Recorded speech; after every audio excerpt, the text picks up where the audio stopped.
Вот. Народ Все поймет. потом. Да, все потом. Вот и сейчас мы выставим на основную страницу. Так. Пускай мусульмане знают, что мы тоже не спим. Вообще, знаете, что вот кофе вот любят особенно вот мусульмане. Они обожают кофе, между Ну, это прочим. же восточный напиток, все правильно, да. Ну, это даже как наркотик, да? Я так понял. Да, без него вообще жить невозможно. По крайней мере, я... Я бы такой понравился. Без него вообще жить невозможно. Говорит. Молодец. Карен, вы очень молодец. На самом деле, я вас обожаю. Знаете почему? Потому что вы очень Взаимно. умный. Да. Я, знаете, вот с вами бы был, сидел бы, кофе пил и разговаривал бы о всем о насущном. Вы умеете говорить. И что самое главное, вы умеете слушать и очень долго слушать. У вас все хорошо вообще так? Да, все хорошо. Это Всё. самое главное. Главное, знаете, что в жизни? Быть, как бы, как сказать, Быть собой чтобы надо было в жизни. да, заниматься надо самим собой, чтобы всегда все было хорошо у самого себя, и чтобы у близких, именно семья, близкий круг, все было все хорошо. Остальное все это, конечно же, важно, потому что мы состоим из социума. Но если мы сами себя, если мы сами не в хорошем состоянии, то мы и другим тоже помогать не можем. Вот что самое главное. Как бы А тема смысл эфира жизни. какая изначально планировалась? Просто? Тема эфира. Как Свободный жить микрофон? дальше? Как жить дальше? У нас никогда не бывает. Даже если люди думают, что свободный микрофон, на самом деле здесь нет свободных микрофонов. Всегда о чем-то. Что мы мусульмане, у нас Ахлюс-Сунна, Валь-Джамаа, у нас только Коран и Сунна. Одна книга по жизни. Все, больше никаких книг у нас нет.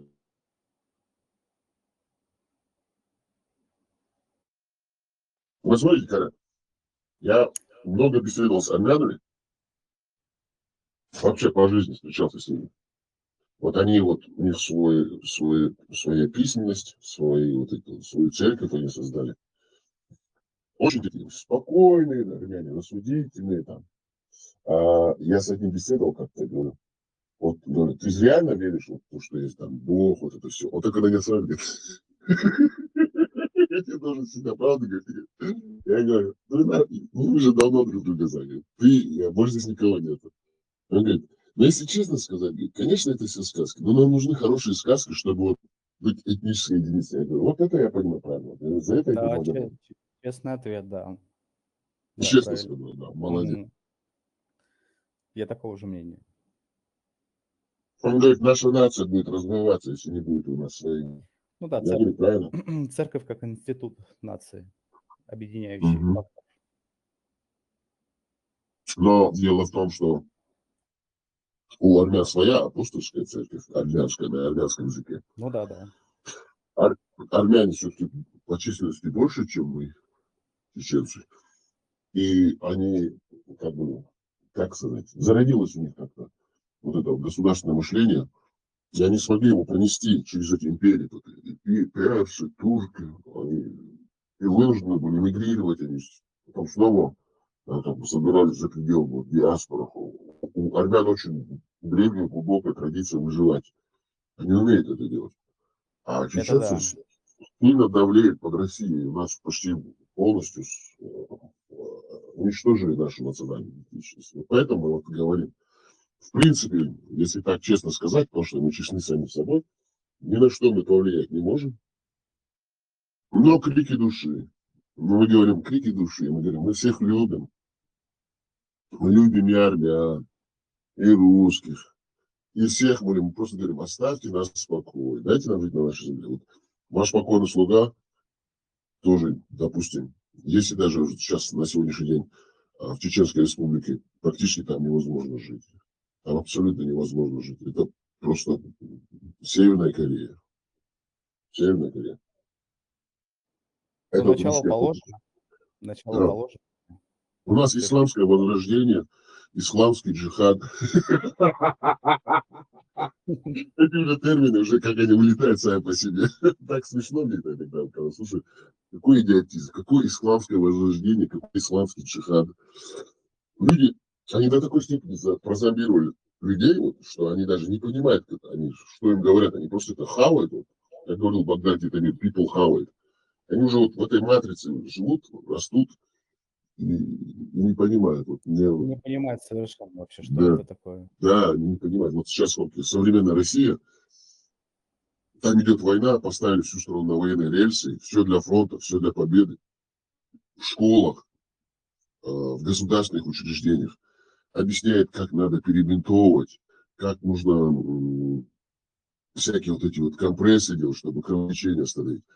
Понимаете, популяризирует вот это военное вот это вот дело, танки какие-то, мир цивилизации. Блин, я думаю, елки-палки, 30 лет, 35 лет, там, уж Советский Союз развалился, они вернулись назад, у них назад в прошлое, у них назад в будущего нету.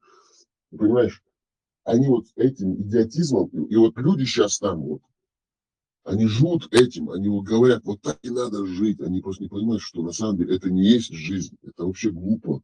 Ты молодой, ты только растешь, ты родился, тебе там, ну, осознание когда приходит? В 5-6 лет максимум ты начинаешь себя вспоминать, у кого-то там 3-4 года.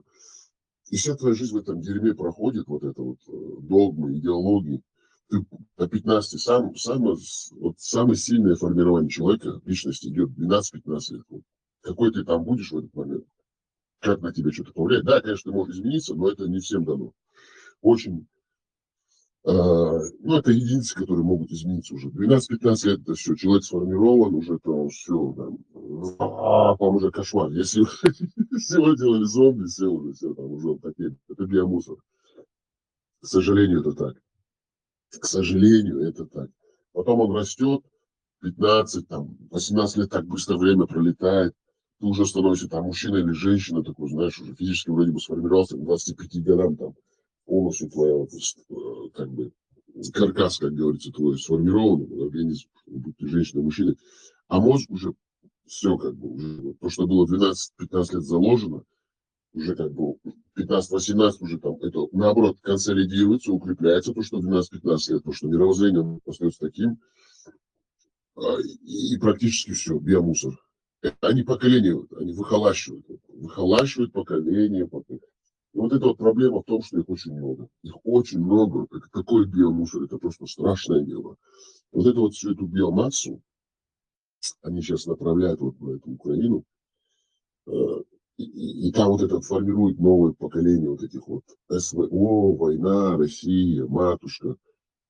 И получается, что они вот на эту всю русскоязычную массу вот это пропагандируют, эту культуру вот этой войны, смерти, уничтожения, вот этого вот, завоевания, вот все вот такие маленькие нации, которые они туда втягивают в войну. Вот возьмем, например, чеченцев, вот у нас уже сейчас вот это какой-то начинается вот это раболепное, вот надо воевать, какой-то джихад. Они же каждому преподносят свое, православное, мусульманам, мусульманское, так называемым мусульманам. И вот, а те люди, которые один раз в боевых действиях побывали, я вам честно, официально заявляю, они нормальными уже не будут. Это нужно, чтобы, э, как это сказать, чтобы он вышел из депрессии, потому что это шок. Человек, который хоть раз просто даже, он даже не должен воевать, он попал под бомбардировку какую-то, ну, какие-то взрывы там, или попал на минное поле, или авиационная бомбардировка, или артиллерийский обстрел.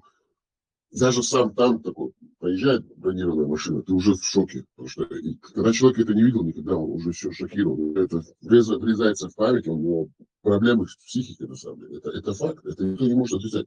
Тот, кто говорит, я был в боевых действиях, я нормальный, значит, он нормальный, потому что он сам себе не отдает отчет, о чем он говорит.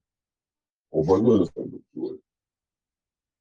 Вот, и понимаете, такое поколение сейчас выращивают, выхолашивают нормальных людей, а больных людей делают типа ненормальных. А вот эта вот прослойка элиты, которая сидит у власти, они своих детей отправляют на Запад учиться. И создали новое дворянство, и они всегда у власти, у рычагов. А биомасса сама не может свергнуть эту власть. Потому что у них нет даже понятия, они в такой системе координат живут, что это так и должно быть. Что это так и должно быть. Они даже не могут задать себе вопрос, а почему они туда, а мы сюда? Потому что нету абсолютно никакого критического мышления, причинно-следственных связей они не отслеживают, они не могут это отследить. Это просто биомусор. И почему я об этом говорю? Это очень больная тема вообще на бывшем постсоветском пространстве у всех вот этих бывших, потому что они вот эти вот все конфликты создавали.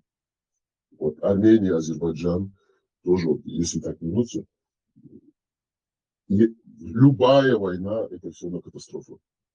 Вот нужно было армянам очень хитро, умно поступить, потому что это чисто разговор на чистоту, говорят. Потому что вы окружены очень недружелюбными странами. Вот я вам как чеченец официально заявляю, да, вы вы окружены недружелюбными странами, такими как Турция. Турция, она вам недружелюбна, потому что Турция является империей. У них цель всегда захватить, поглотить, подмять, продавить, Поработить. доминировать. Да, как у России, как у России. Сейчас, прошу прощения. То, что азербайджанцы думают, что одна нация, две страны, если у турков так получится, чтобы как бы их объединить, они их всех превратят в турков. Потому что Турция всегда всех перемалывает. Это такая же империя, как Россия.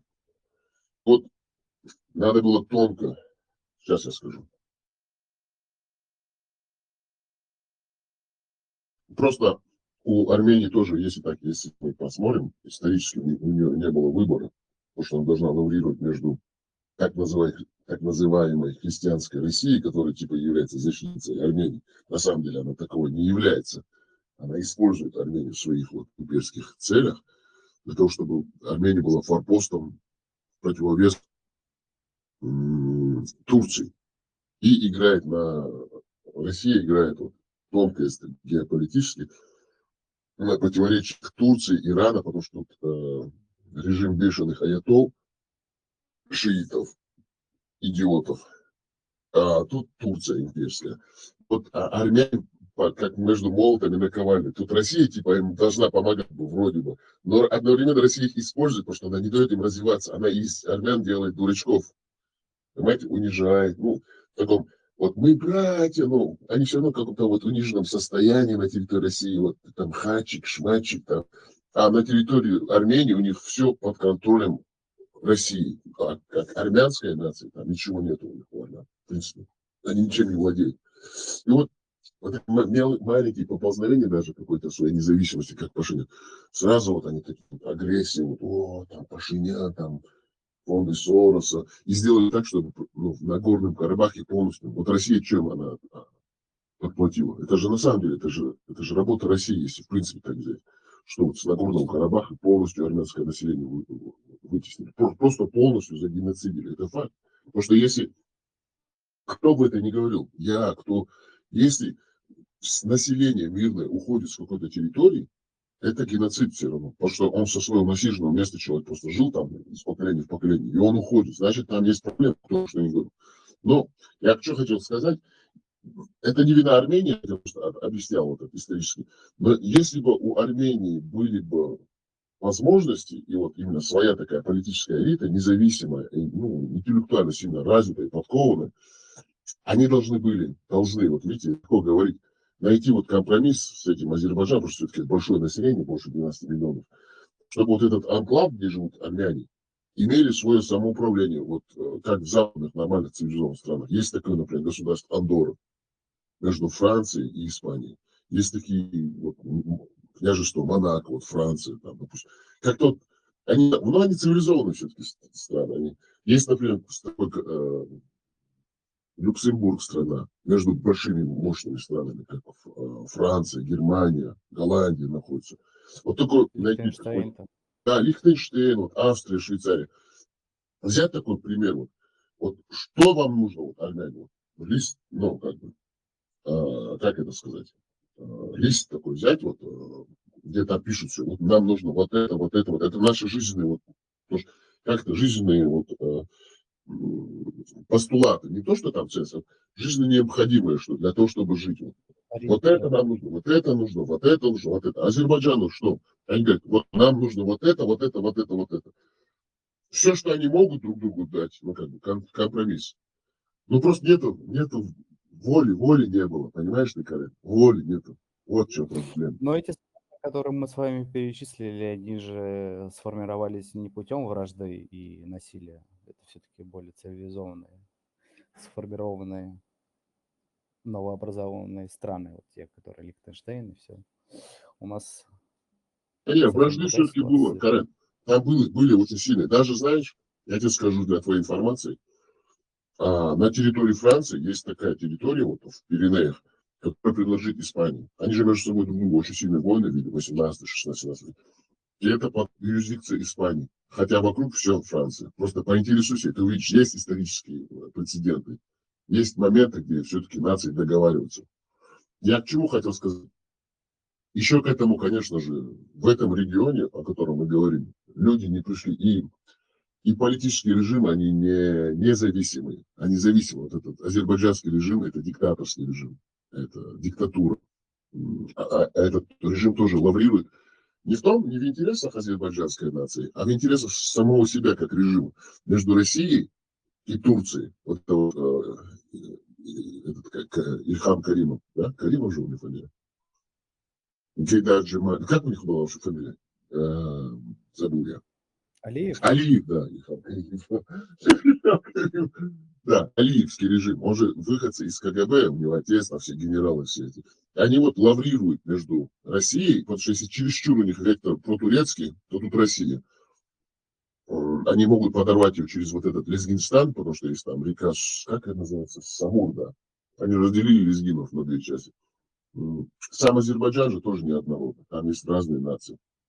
И вот этот алийский режим сам по себе диктаторский, и он лаврирует между тоже очень продажный, подлый, мерзкий режим, так и надо говорить, между Россией и с Турцией. Если алийский вот этот клан, который у власти держится, не будет вот на этом балансе, то его Россия может сильно потребать. А если чисто туда, то Турция его может просто отдать на сиденье русским в отместку.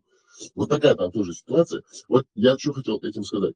Если бы были вот независимые именно из народа, ну как вот в цивилизованных западных странах, выбираемая власть, сменяемая власть, закон и право, что они вот придерживаются своих законных вот этих законов своих стран, именно там Конституция, Уголовно-процессуальный кодекс, там Конституционный у них там суд, все. И вот с двух сторон, вот именно между двумя странами, именно между двумя странами, без всяких посредников, вот, чисто на наших интересах национальных.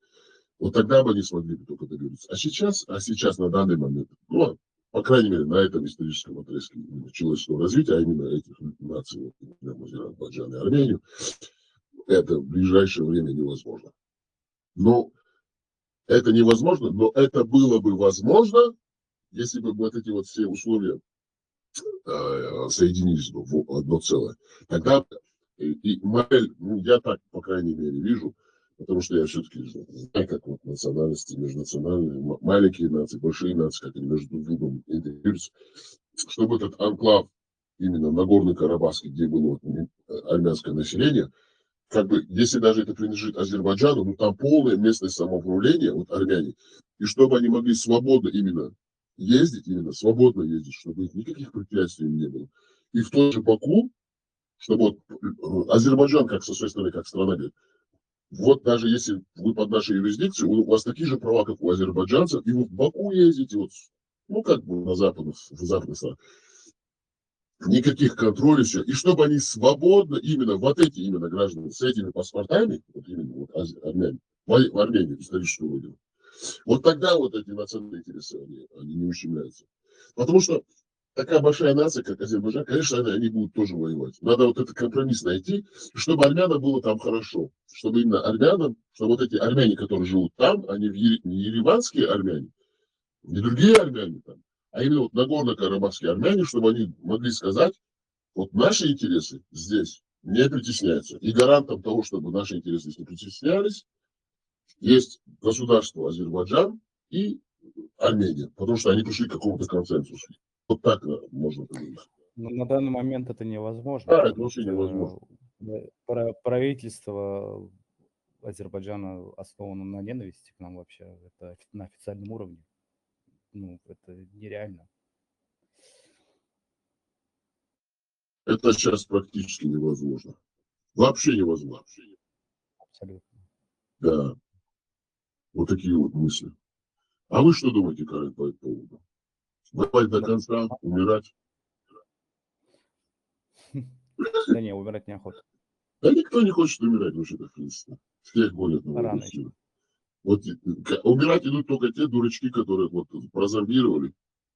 А, а так люди никто не хочет умирать. Все хотят жить, все хотят вкусно кушать, хотят на хороших постелях спать, роскошных, путешествовать. Вот всем нужна хорошая жизнь. Все хотят жить. Сейчас я вам хотел вот эту деревню найти во Франции. Сейчас я даже, если найду, я вам сейчас прочитаю про нее. Потому что интересно. Мне нравятся такие прецеденты, которые показывают. Боже мой, что такое не пишу. Испания, Франция, там есть вот это вот. Это как Неодора, но эта деревня находится на территории. Так, деревня во Франции под юрисдикцией Испании. Под юрисдикцией Испании. Там они войну же вели же. Вот, сейчас мы найдем. Территория Испании во Франции. Вот. Так, сейчас мы про это. Испанский городок Ливия с населением 1589 человек. В административном плане относится к испанской провинции Хирона в автономии Каталонии, но географически располагается на территории французского департамента Восточные Пиренеи от границы с основной территорией Испании. Этот населенный пункт отделяет 2 километра французской территории. В средние века Ливия была достаточно крупным городом, именно из-за этого она оказалась в таком обособленном положении. В 1659 году Испания была вынуждена уступить часть своей территории, на которой располагалась Ливия. Франции, но по договору о передаче Франция имела право на деревни, а Ливия считалась городом и, соответственно, осталась испанской. Короче, они там воевали, потом они как-то договорились, что вот хорошо, этот клочок земли мы отдаем Франции, но этот как бы город вы оставляете под нашей юрисдикцией. Что самое главное, они вот эти свои договоренности, Карен, они соблюдают. А когда люди соблюдают, тогда только это как бы, имеет силу. И вот с 1659 года у них вот такой вот договор, и они его соблюдают. Сейчас мы в ленту выложим, просто чтобы было интересно людям.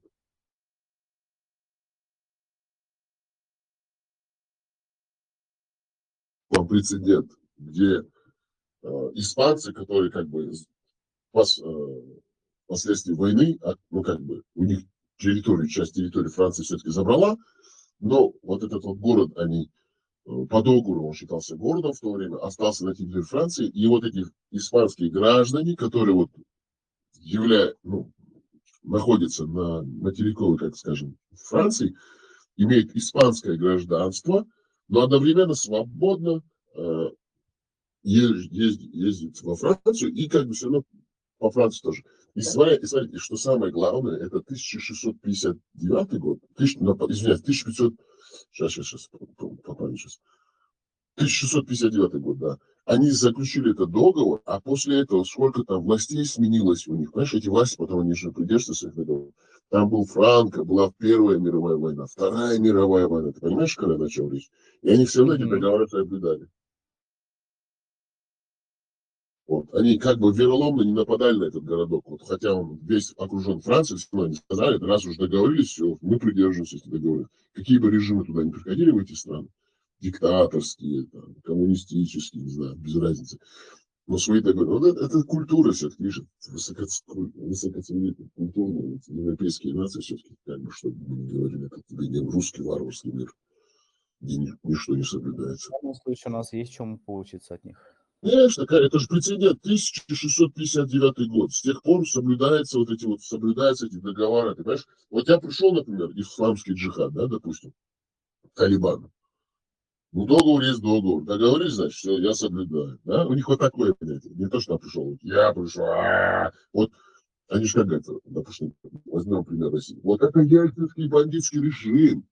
Все, что они принимали, подписывали, это не имеет силу юридическую. Все, мы не соблюдаем. Ну, так не бывает. И как это? О чем речь?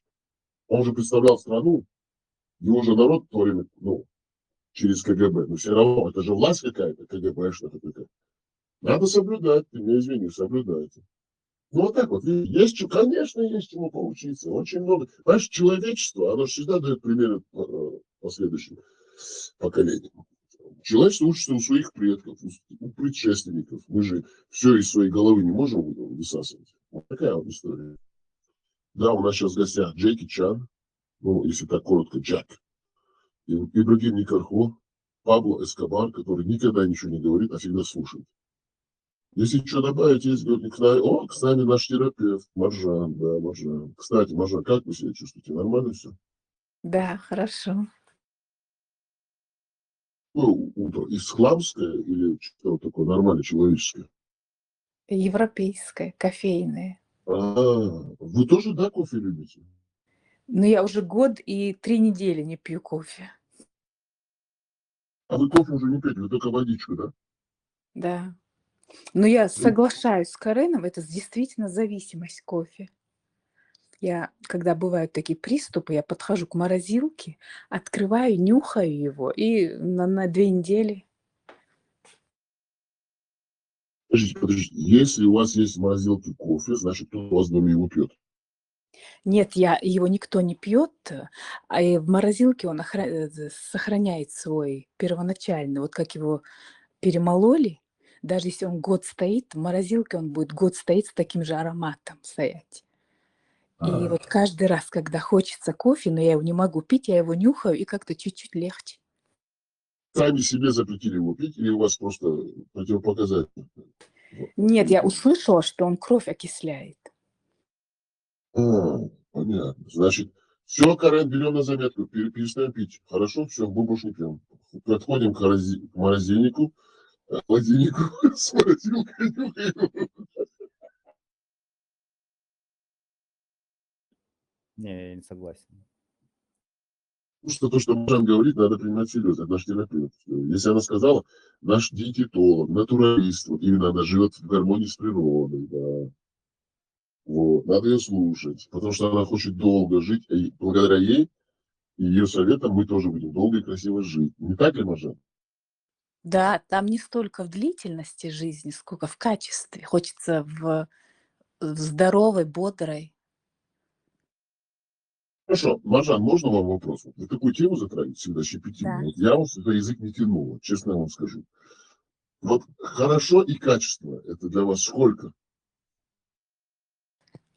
Там нет срока, там главное, в каком ты состоянии. Когда ты можешь повернуть шею не всем телом, а просто шеей назад, быть эластичным и гибким. Ага, значит, нету срока давности. Значит, если вы в 100 лет в хорошем здравии, то это тоже нормально для вас, да? Да, можно и 60. А если вы заканчиваете жизнь в 50? Качественно, хорошо и коротко. Но главное, чтобы быть как девочка, быть налегке, и 50 можно. Значит, у вас такой принцип, философия такая, чтобы ну, в хорошем здравии прожить и закончить жизнь на ногах, как бы, в хорошем состоянии. Так, я понял.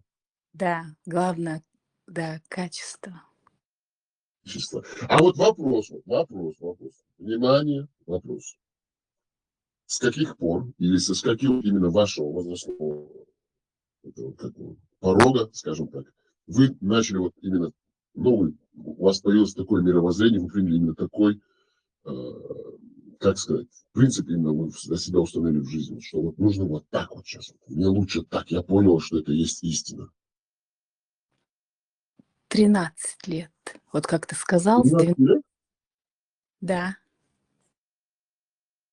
Просто это натолкнуло, это же такой юный возраст. В 13 лет мы об этом не думали. У вас какая-то была травма, что-то такое трагическое в жизни.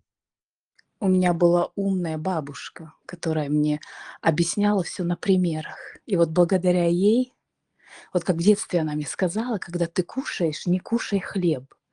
Он тебе мешает чувствовать еду. И я была таким чувствительным ребенком, я так ее послушала, думаю, действительно, он мне мешает во рту чувствовать саму еду. И я перестала есть хлеб.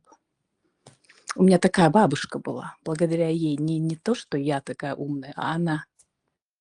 передала вам свои знания, да, значит, смотри, какая умная. На самом деле, да, насчет хлеба.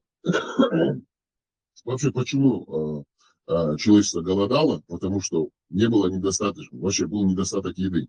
Но когда человек понял, что он может именно пшеницу выращивать, ее потом перерабатывать, потом именно сконсервировать именно в таком виде, чтобы как бы пшеница вот как именно оставались, и из него делать это хлеб, и потом и увеличивать его объемность вот, посредством вот этих дрожжей. Вот с тех пор и перестало человечество голодать. Но побочный эффект, проблемы с желудком, потому что это очень трудно перерабатываемый материал, забивается желудок, потом в желудке он хлеб превращается в такую массу тяжелую, что вывести из организма практически очень тяжелого организма человеческого. И поэтому чувство голода пропадает, и человек меньше ест. Когда ты без хлеба ешь, ты больше ешь всего.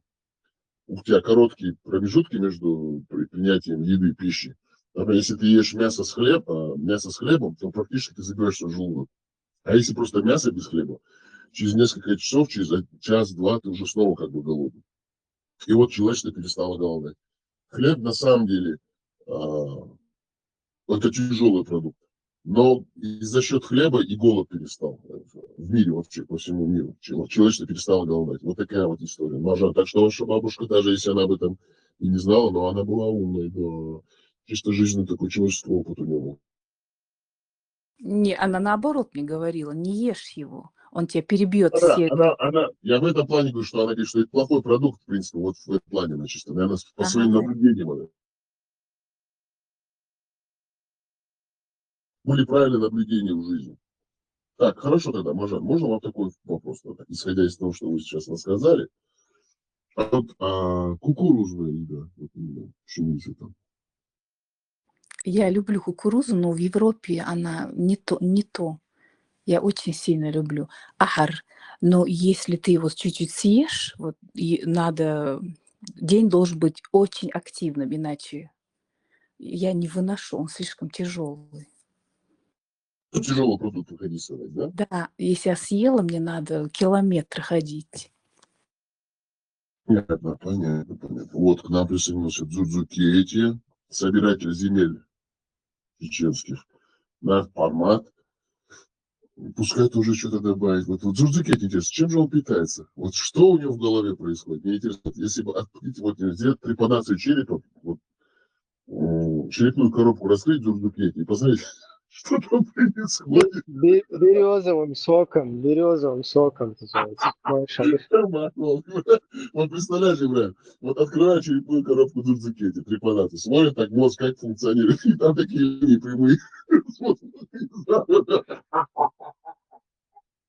С запада и на восток. И всегда у него проблемы с ингушами и с нашими восточными соседями. Что... И казаки наши братья-союзники. Это ого. Пошел Дзудзук. Смотрите, Дзудзукети, мой слушай. Что интересно, да, что там творится?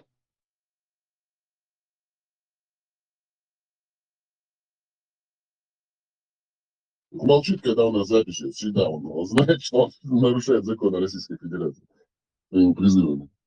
Но что самое интересное, что Дзудзук дал буквально. Потом едет самогат, хочу улиторвать пока. Вот видишь, вот он.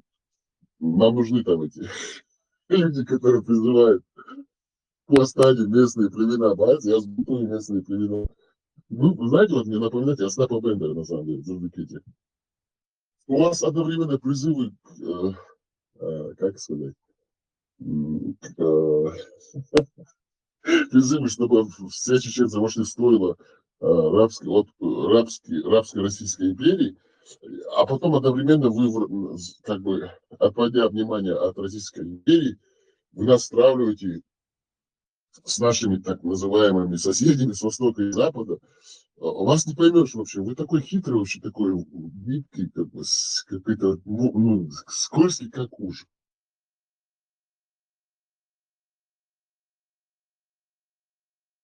Что самое главное, одновременно играет на религиозных чувствах всех мусульман мира, представляя себя каким-то восьмидесятником.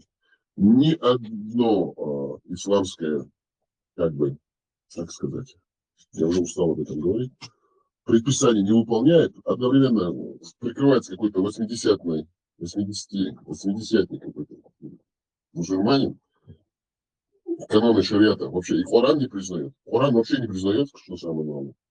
Хотя Коран и является самой главной книгой мусульман.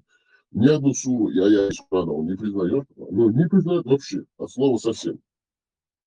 Но себя декларирует мусульманином. Потом сравнивает чеченцев со всеми мусульманскими нациями, которые находятся вокруг чеченцев.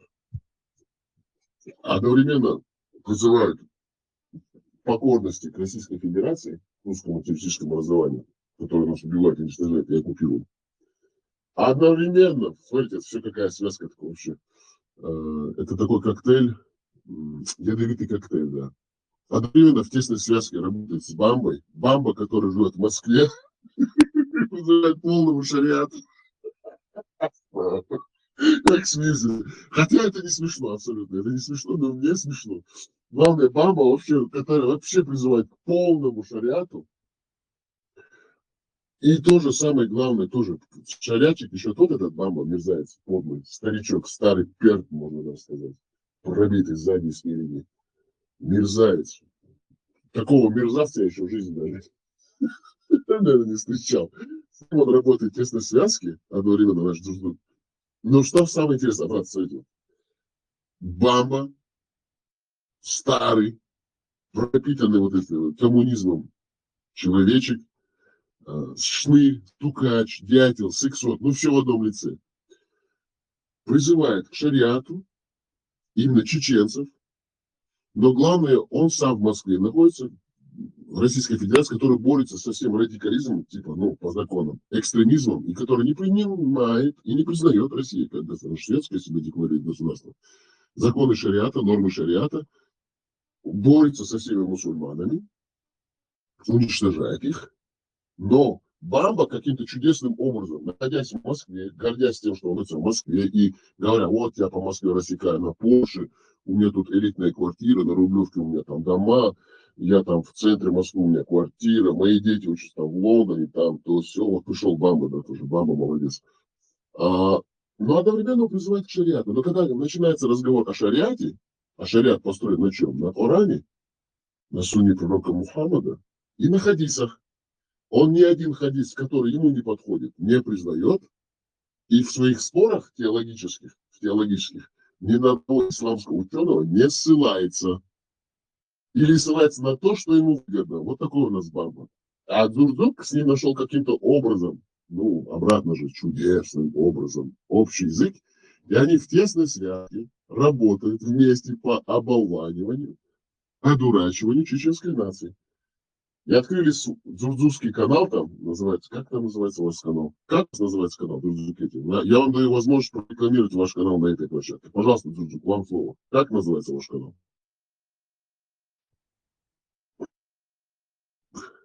Говорите, Дзурдзук, как называется ваш канал? 12 стульев. 12 стульев. Дзурдзук задунайский. Не будет сейчас говорить. Он знает, что запись ведется, поэтому он не говорит никогда. Когда запись ведется, он же не говорит. Хитрый, начал хитрить. Баба Задунайский. Вам слово, говорите.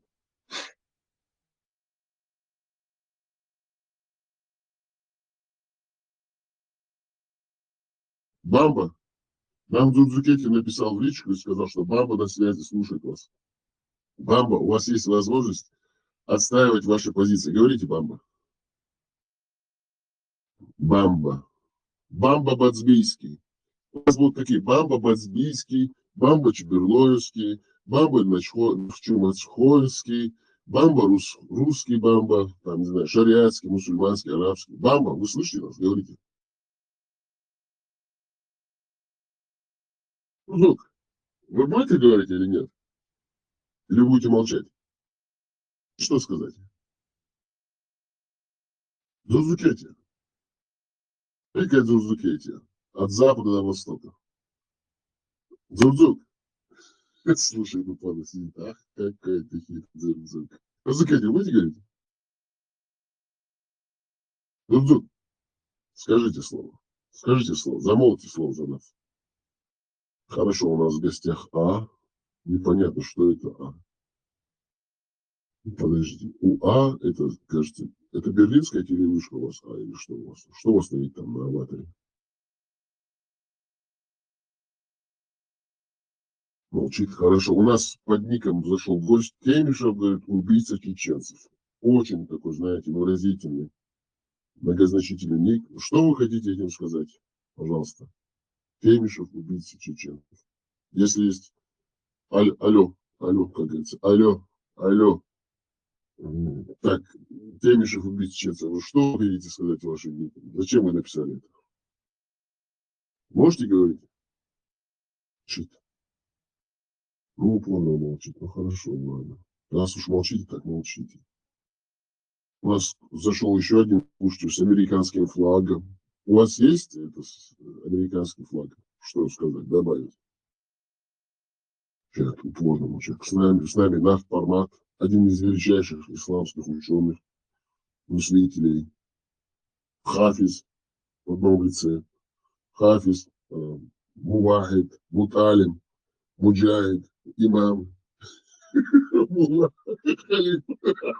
Султан, все в одном лице. Молодец, дал себя. Бог, Бог. Дал себя, да. У нас Джак, вы слышите нас? И молчат. Хорошо, ладно, если все научите. Ну, Бамба вообще хитрый мерзавец. Ох, какой же он хитрый мерзавец. Ой-ой-ой. Да. Вот если я сейчас начну суры это читать, интересно, он среагирует или нет? Интересно было бы, вот, если он среагировал или нет. Да. На исламскую риторику вы реагируете или нет? Мусульмане. Пармата сейчас называют обновителем религии. Мусульманин вот этот вот, наш бамбузик. Смотрите, здесь традиция обрезания у женщин. Вот он сразу начал. Потом он отзывает. Ног, чувак, освободите его, ногти мои. А я говорю, это традиции в исламских странах. Это уже в Дагестане практикуется. А почему нет? Вот. Он скажет, Абих, ты плохой человек, ты такие вещи говоришь, а потом начнет защищать ислам потом одновременно. Вот такой он хитрый наш Бамба. Все, Бамба убежал у нас. Бамба убежал. Мамба моржовый. Мамба моржовый дошел. Так. Мамба моржовый, да. Это очень интересный. Вот есть у вас что-то сказать? Мамба моржовый. Моржовый. Есть возможность что-то сказать? Дайте знать. CNN у нас в гостях. Так. Защитники все. Так. Кто тут у нас еще? Никто не хочет ничего говорить. Ну, если никто не хочет что-то говорить, я зачитаю вам такие интересные вещи. Я люблю читать вообще. Вы знаете, вот когда я читаю, я познаю. Мне нравится читать. 4,58. Я знаете, почему читаю это все? Это мне это не интересно абсолютно. Потому что это заходят люди и начинают вот защищать вот Коран, Сунну, там, аяты, ислам. Я говорю, зачем вы это защищаете? Зачем? Потом я говорю, я сейчас буду читать. А когда я начинаю читать, они тоже начинают возмущаться. Типа их задевает вот то, что ты читаешь. А я говорю, я же не от себя все это говорю. Я же говорю, читаю. Но они сами не хотят читать. Вот в чем проблема. Сами они не хотят читать, а тех, кто читает, они осуждают. И говорят, вот ты наговариваешь. А я говорю, я не наговариваю. Например, сура 4, аят 58. Ан-Ниса, женщина. Сура 4, аят 58. Ан-Ниса, женщина. 58 аят из 176. Как вы заметили, дорогие друзья, я никогда не читаю хадисы, в принципе, практически. Хотя я их тоже читаю иногда. Потому что хадис это не так. Это объяснение. А вот Коран, они же все признают. Почему не читаю, да, тоже объясняю. Потому что они всегда могут сказать, это хадисы, это то, что там рассказывали, это не важно. Или важно, для кого-то это важно. Смотри, какой у тебя оппонент. Но Коран-то они все признают, они же все себя декларируют мусульманами. Русскими православными мусульманами. 80-ники, 70-ники. шестидесятники, пятидесятники, кто бы они ни были, джихадисты, исламисты, все, они признают ислам и Коран. Если они говорят, если человек себя декларирует мусульманином, то он должен признавать Коран. Это фундаментальная книга, это база, это канон, это концепция. Понимаете, это все, что есть там. Вот Коран, все, больше ничего другого нету. Только Коран. От Корана все отходит. Потому что в исламе есть одна книга, представляете? Это одна книга, а вокруг нее 1000 книг. Эти арабы пишут там, объяснение, потом объяснение, потом этот шейх, там какой-то другой шейх, потом улем. Он так сказал, нет, он так сказал. И вот так вот, как бы берут эстафету, но так, он выразился так, у него интонация так была, и вот так сзади у них такие книги, вот это миллион книг сзади, но все это не стоит одной книги. Это Коран. И поэтому всегда надо читать Коран. Первый источник. Сура 4, аят 58. Сура 4, аят 58. Сура 4, аят 58. А вы знаете, почему читаем? Чтобы была реакция от наших русских православных ахлюшек. Чтобы они реагировали. Мы поэтому читаем Коран, и они провоцируются и начинают потом бушевать. Сура 4, аят 58, сура 4, аят 58, сура 4, аят 58. Аниса, женщина, 58 аят из 176. إن الله يأمركم أن تؤدوا الأمانات إلى أهلها وإن по-русски, раз уж его не понимает по-арабски. Воистину Аллах велит вам возвращать веренное на хранение имущества его владельцам и судить по справедливости, когда вы судите среди людей. Как прекрасно то, чем увещевает вас Аллах. Воистину Аллах слышащий, видящий. Так, очень интересно. Это какой-то, знаете, хороший хадис, да? Воистину Аллах велит вам возвращать веренное на хранение имущества его владельцам и судить по справедливости, когда вы судите среди людей. Как прекрасно то, чем увещевает вас Аллах. Воистину Аллах слышащий, видящий. Интересно, да? Так, Абу Адель прочитает это. Тафсир, это наше пояснение. Поистине Аллах повелевает вам возвращать доверенное имущество владельцам его, и также он повелевает, когда вы судите среди людей, то судить по справедливости. Ну что это справедливость? Вот именно. Понимание, какому пониманию у них справедливости? Ведь Аллах как прекрасно то, чем он увещевает вас. Поистине Аллах слышащий и видящий. Хорошо, мы это тоже понимаем. Это все правильно вроде. Толкование Ас-Саади. Поистину Аллах велит вам возвращать веренное на хранение имущества его владельцам и судить по справедливости, когда вы судите среди людей. Когда вы судите среди людей, вот они всегда акцентируют, когда вы судите среди людей, значит, там какой-то подвох есть. Мы дальше будем читать. Как прекрасно то, чем увещевает вас Аллах. Воистину Аллах слышащий, видящий. Слово аманат. Аманат – это значит взаимный договор, секрет. Это от редакции, если что. Слово аманат распространяется на все, что человеку доверяют сохранить или поручают выполнить. Аллах велел своим рабам сохранять доверенное им имущество и выполнять Аллах, интересно, Аллах велел своим рабам. Вот все, тут все понятно. Значит, Аллах велел своим рабам, все рабы, сохранять доверенное им имущество и выполнять порученное им самым совершенным образом. Он запретил присваивать себе часть веренного на хранение имущества или задерживать его возврат. Это предписание распространяется на власть, имущество и тайны.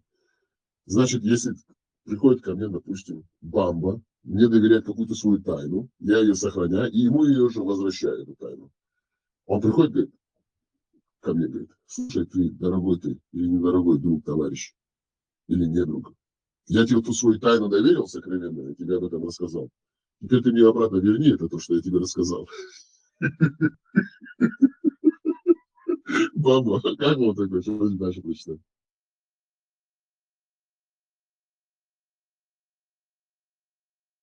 В принципе, нету логики, нету интеллектуального, вообще базы нет интеллектуальной в этом. Но это арабские сказки бедуинки. Дальше читаем. Тайны, которые могут быть доверены людям, а также на все праведные деяния, которые известны одному Аллаху. Богословы отмечали богословы. Это значит люди, которые Слово Божие доносили, да? Хорошо. Что если человеку верили имущество на хранение, то он обязан сберечь его, заботясь о нем так, как оно того заслуживает. Поскольку человек может вернуть ему на хранение имущества только в том случае, если он сбережет его. Следовательно, бережливое отношение к нему обязательно. Из повеления возвращать верно на хранение имущества и владельцам следует, что возвращать его надо только тому, кто верил его на хранение. Ага. Например, баба пришел ко мне, и он мне доверил свой секрет, сокровенный. Сказал, я русский роль, под-русский ФСБшный шныр сексот, заднеприводный перхузант. Работаю на ФСБ, КГБ, из поколения в поколение. У нас это так семейно все. Мы работаем, мы стукачи, мы дятлы, мы распространяем лже-идеи ислама. Не говори это ради Аллаха никому. Ага, да, не говори это, говорит, ради Аллаха никому. Это будет между нами аманат. Ну ты сохрани это, когда я приду за этим, ты мне это верни, и как бы это больше тебе не принадлежит, ты должен забыть об этом. Я говорю, хорошо, хорошо, баба. Кстати, наш сегодняшний эфир называется «За чашкой кофе с Кареном». Я пью свой кофе. Так. И он мне говорит, не говори об этом никому. У нас семейный подряд. Из поколения в поколение мы передаем. И мы работаем на царскую охранку еще с тех пор, как первые царские опричники на Кавказ именно в Чечню пришли. Мы продались, мы распространяли царские нарративы, сказки, распространяли ислам, привозили татарских мул. Мой дед был там мулой, я там полумулла, я стукач, ФСБшник, КГБшник. Ну, короче, все, понятно, да? И он говорит, сохрани для себя. Я такой, хорошо, хорошо, баба, я сохраню. На голове записано. Да, и то, что мы с Юлой тоже сохранили. Да. И я такой, хорошо, я сохраню. Он выходит, говорит, все, давай, возвращайся, что я сказал. И я ему слово в слово должен передать это все, слово в слово. И он говорит, все, я у тебя забрал то, что я тебе сказал. Теперь ты должен как бы забыть. Вот такой это смысл. Так, следовательно, бережливое отношение к нему обязательно. Из повеления возвращать веренное на хранение имущества его владельцам следует, что возвращать его надо только тому, вот именно бабе это можно сказать, кто верил его на хранение. Или его полномочному представителю. Вот нашли это самое. Это будет в Дзукете. Приходит в Дзукете. И такой вексель, что я от бабы. Он говорит, за Дзукете, говорит, такой, салам алейкум. Он мне говорит, ва алейкум ассалям. Я ему говорю. Он говорит, я от бабы. Я такой, берешь, что ли? А что, так можно было? Он такой, да. Показывает мне такой вексель. Ценная бумага, или как это, подписанный документ, договор. Я такой-то баба, русский православный, ахру сунна кверху за заднеприводный, бисмилля, аузубилля, потомственный стукач, дятел.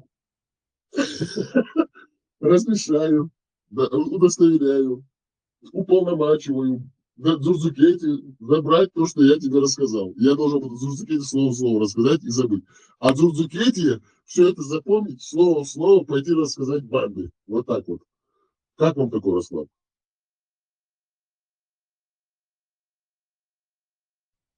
Продолжаем. Там еще не конец.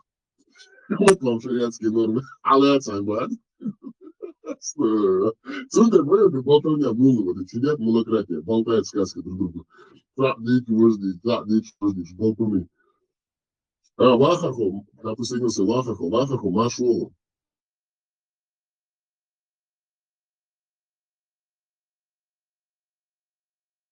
И поют песенки там всякие.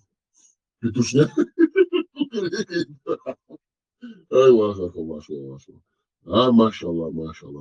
Самолет не стат, чехлохой. Лично. Машалла. Маша и Алла. Да, чехлохой. Так, или его полномочному представителю. Если же человек отдаст его не тому, кто является его владельцем, то он не выполнит своих обязанностей. Аллах повелел разрешать тяжбу между людьми по справедливости. Вот вопрос справедливости, вот именно здесь, в исламе, он просто как бы в переводе на русском. А вот понять, что такое справедливость, понять, что они подразумевают вот именно под этой ценностью, именно вот в арабском понимании слова.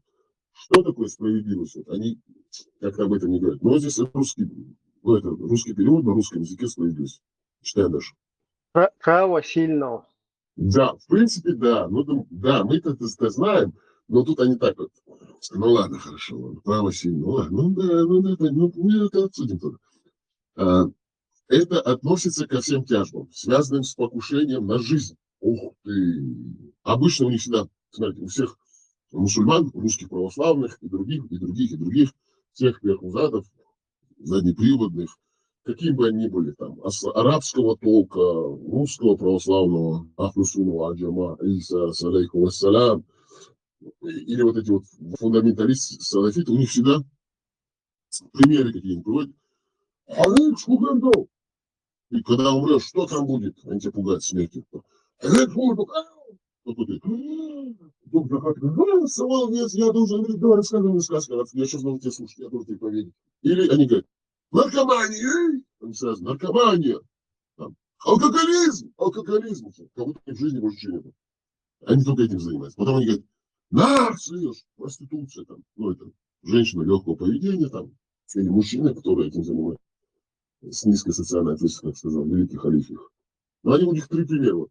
Наркомания, алкоголизм, курить, потом смерть и прелюбодейство, как они говорят.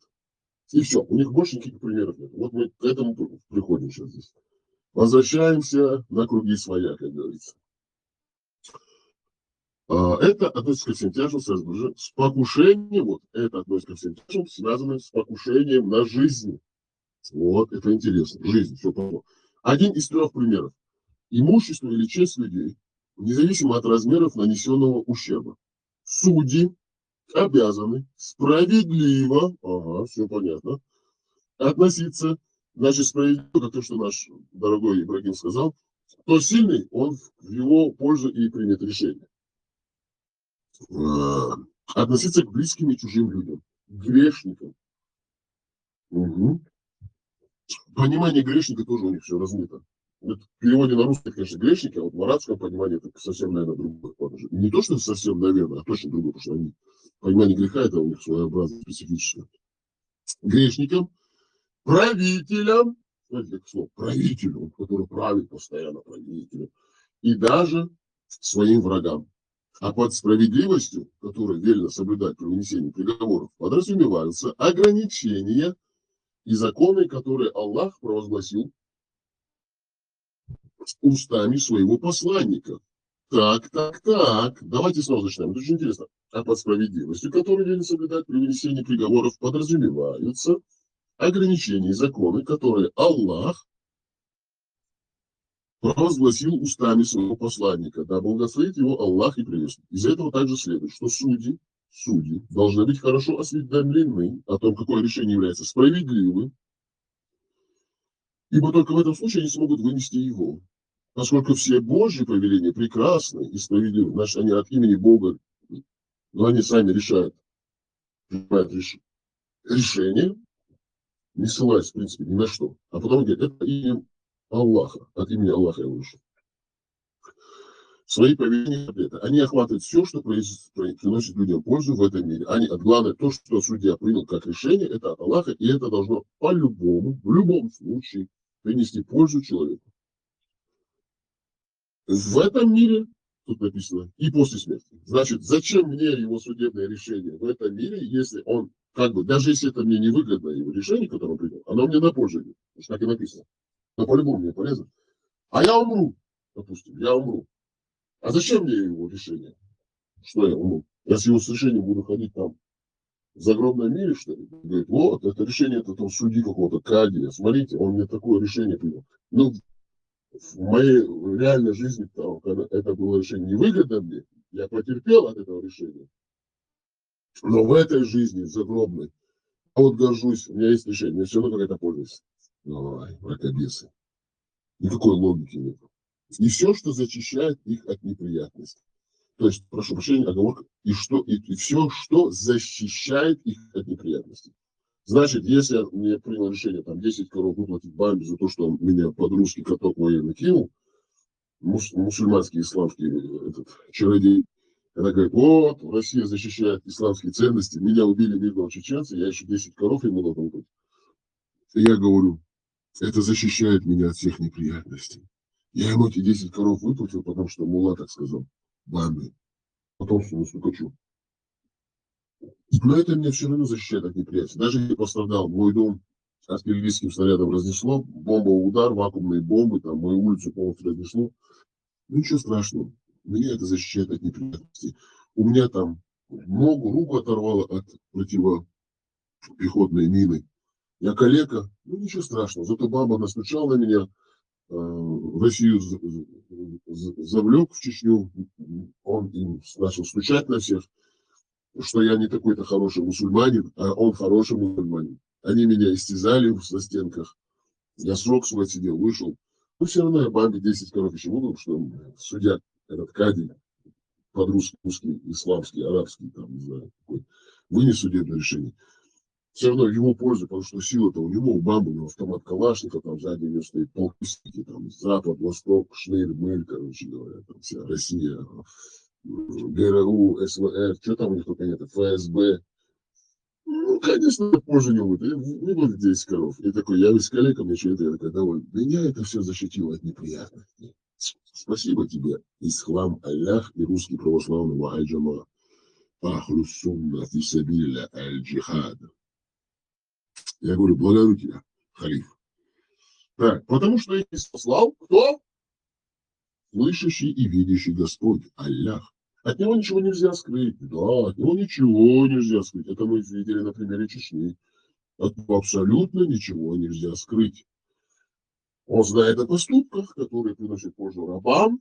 Рабам. Каждое слово раб, раб, раб, раб. Ну, почему я должен быть рабом? И которое неизвестно им самим. И то, что мне самому неизвестно, ему известно. И то решение, которое принимает этот кади, шариатский судья, оно тоже мне идет на пользу. Ой, как-то все круто заключено.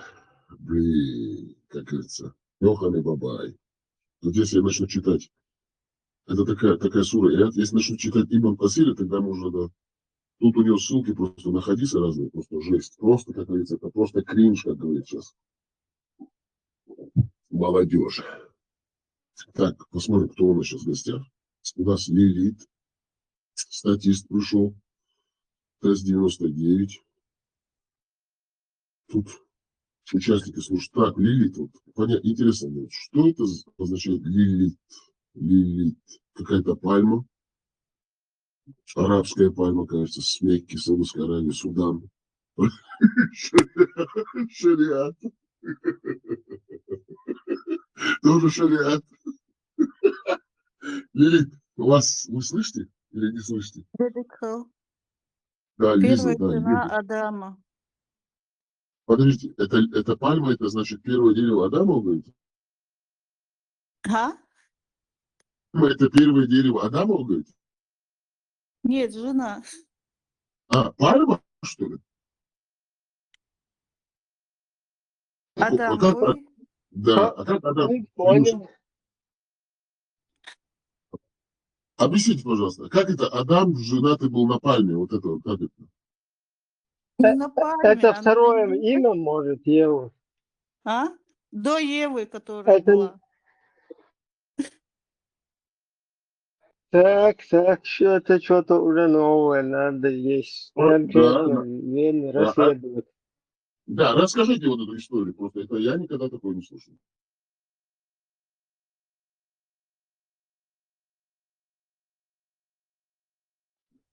Расскажите, пожалуйста, эту версию, что пальма является первой женой Адама.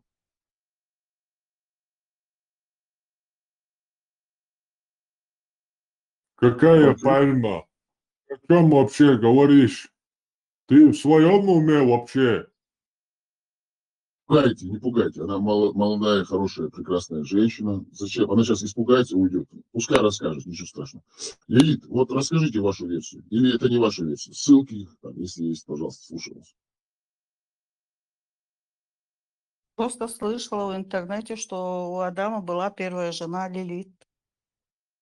Понятно. А мы же вот поэтому же говорим, уточните, что пальма. А вы говорите, а вы молчите. Да, Лилит, хорошо, хорошо. Пальма, да, это пальма. Ну, это же, как бы, я так понял. Все, все.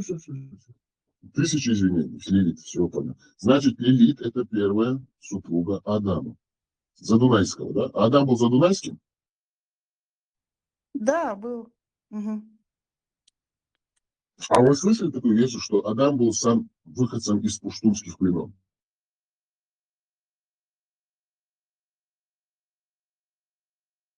Лилит, вы слышите Нет, не нас или нет? слышала. Нет, не Вот, слышала. а вы слышали вообще про пуштунов? Маизбена, отбита, мяс, отбита. Мяшбич, Мабуш. Лилит, вы слышали про пуштунов? Да, слышала. Ну, вы знаете, что Адам произошел от пуштунов или нет? Сами Кавказе румячера. Не. Он пуштунец сам по происхождению. Это племя сейчас, которое населяет границы, разделены между Афганистаном и Пакистаном. Он на самом деле Адам пуштунец. Поэтому оттуда, да, Цигерукас, вот оттуда, наш пуштунский брат. Адам Задунайский. К нам присоединился Салам, подождите, у него всегда такие ники жесткие. Так. Салам Дайса, Шатой Лам, Нахчиман, Сломер, Маршал Ду, Бак, Кедин, Буситур, Деду, Арбуду. Салам Дайса. Маршал, есть что-нибудь там, что сказать? Салам алейкум, что скажите, пожалуйста. Дайте салам. Салам. Слышите нас? Салам Дайса. Жит. Уже зашел, сразу уснул. Некоторые заходят, сразу засыпают здесь. Момент. Любят спать. Заходят, включают микрофон и засыпают. Салам алейкум. Ва алейкум ассалам. Распространяйте сунну пророка. Сашишная реакция с Дагестана. Постоянно какую-нибудь херню что-нибудь скажет. Ну, не извиняюсь за выражение. Какую-нибудь ересь там выдадут. Ну, это не ересь на самом деле, это хадисы такие друг друга. Распространяйте сунну пророка. Что такое? Что ты будешь делать? Как так можно людей одурманить? Ну ладно, раз вы молчите упорно, я вас сейчас буду загружать к тафсиру. Ибн Касир. Продолжаем. Аллах сообщает, что он повелел, смотрите, возвращать доверенное имущество владельцам. Аль-Хасан передает от Самуры, что посланник Аллаха, да благословит его Аллах приветствует, сказал: возвращай веренное имущество тому, кто ему верил. Возвращайся к бабе. Если баба мне что-то доверил, я ему должен это вернуть. Даже если мысль. И не будь вероломным. Ага, это интересно. С тем, кто поступил вероломно с тобой. Так, значит, если... Я не могу это не прокомментировать, это очень интересно. Если, значит, баба меня подставил, меня обманул, кинул, сделал так, чтобы я пострадал, он вероломный. Правильно? Правильно. Но я, как истинный мусульманин, не должен быть с ним вероломным. Смотрите, зачитаем дальше. Возвращай веренное имущество и тому, кто его верил, и не будь вероломным с тем, кто поступил вероломно с тобой. Интересно. Читаем дальше. Достоверный хадис по аналогам рассказал Ат-Тирмизи, 1264, Абу Дауд, 3535, имам Ахмад и другие собиратели хадисов также приводят этот хадис. Этот аят касается всех обязательств перед человеком, будь то право Аллаха на его рабах, рабы, обратно же. Например, выполнение молитвы, выплата закята, пост, искупление, обеты и тому подобное. Это также касается прав людей перед людьми. Например, возврат веренного имущества, будь оно заверено или нет. Так, смотрите. Сейчас вот маленькую справочку. Здесь Дзурдзукети находится или нет? Так, Дзурдзукети убежал. Ох, какой же ты все-таки слабый, Дзурдзукети. Вот, например, наши восточные соседи, если они по шариату что-то там говорят, то они доверенное имущество, хотя чеченцы ему не доверяли, если так сказать, по ауху, да, потому что у нас, чеченцев, наших предков, выселили насильно, и туда заселили этих наших дагестанских братьев восточных, лакцев и аварцев. Ну, значит, им доверили, да, Россия. Если Россия издала какой-то указ о возвращении вот этих земель, то они должны вернуть, потому что это все-таки шариат, как бы. Потому что Россия – это русское православное исламское государство. Но они не выполняют. Вот вам аналог. Джурзукети, ты можешь оперировать вот этим или оперировать как бы в своих спорах с ними. Джурзук, но тебя нету с нами. Аллах повелел выполнять все эти обязательства. Тех же, кто не выполняет их при жизни, обяжет выполнить их в судный день. Это как всегда вот сказка. Вот, когда ты умрешь, ты за все отплатишь. А я хочу сейчас, в этой жизни. Зачем мне судный день? Мне судный день не интересен. Тех же, кто не выполняет их при жизни, обязан выполнять их в судный день. Как об этом говорится в достоверном хадисе, в котором посланник Аллаха, да благословит его Аллах и прежде сказал: все права будут восстановлены и возвращены к обладателям. Так что даже безрогая овца отомстит рогатому барану. Аллах, Аллах. Так турки говорят: Аллах, Аллах, Аллах. За какой пример они приводят в своем хадисе? Они кого они людей за кого? За баранов, что ли? Вы что, это должны понимать? Серьезно? Значит, я гордый, прекрасный, великолепный, красивый, просто изумительный, превосходный, грациозный чеченец, мужественный, который ходит в своей черкеске, прекрасной своей бурке, с кинжалом на поясе, должен воспринимать через вот этот свой пример. Все права будут восстановлены и возвращены их обладателям, так что даже безрогая овца отомстит рогатому барану. Альхамдулиллях. Сахих Муслим, 4679 хадис. Для меня это должно быть достаточно. Я должен сказать: все, понял, я баран тоже, я. Трудный день, безрогая овца отомстит рогатому барану. Я соглашаюсь, я все такое как есть, пускай меня обманут всю жизнь. Унижают, подставляют, насилуют, убивают. Но я согласен, в судный день все-таки все будут права возвращены, восстановлены. И безрогая овца даже сможет относить к рогатому барану. И такой довольный, с улыбкой на лице, я должен ходить как Яшка-дурак по всему белому свету. И довольствоваться всем. Так, читаем дальше. Многие толкователи упоминают, что этот аят был ниспослан по поводу Усмана ибн Аби Тальхи, у которого посланник Аллаха, как благословит его Аллах и приветствует, взял ключи в день взятия Мекки. Ну, хорошо, да. Мухаммад ибн Исхак сказал: рассказал мне Мухаммад ибн Джафар ибн Аз-Зубайр со слов Убайдуллаха ибн Абдаллаха ибн Абу Саура со слов Сафи бин Шайба, что посланник Аллаха, да благословит его Аллах и приветствует, после того, как сделал привал в Мекке, и среди людей воцарилось спокойствие. Приехал в Аабу, объехал ее 7 раз на своей верблюдице. Извиняюсь за смех, но я не могу не смеяться. Оставила. Какой-то идиотизм. Как это можно читать и воспринять серьезно? Это просто хеймовцы. Вот я серьезно вам говорю, сбоку на полшем. Я читаю это для людей, я читаю это, чтобы просветить больше. Зачем? Вот я читаю, я на самом деле тупо думаю, зачем я должен это читать? Как можно в это верить и принимать это серьезно? Читаем дальше. Какой-то ключ от Мекки. Какой-то ключ от Мекки. Какая Мекка в то время вообще какое-то захолустье какая-то там. Возможно, какая-то деревушка там из 3-4 этих шатров. Думают, какие-то ключи. Там у них даже не было стен, ничего там не было. Ой. Потом наверх я объехал камень черный. Так, ладно, читаю. Смотрите.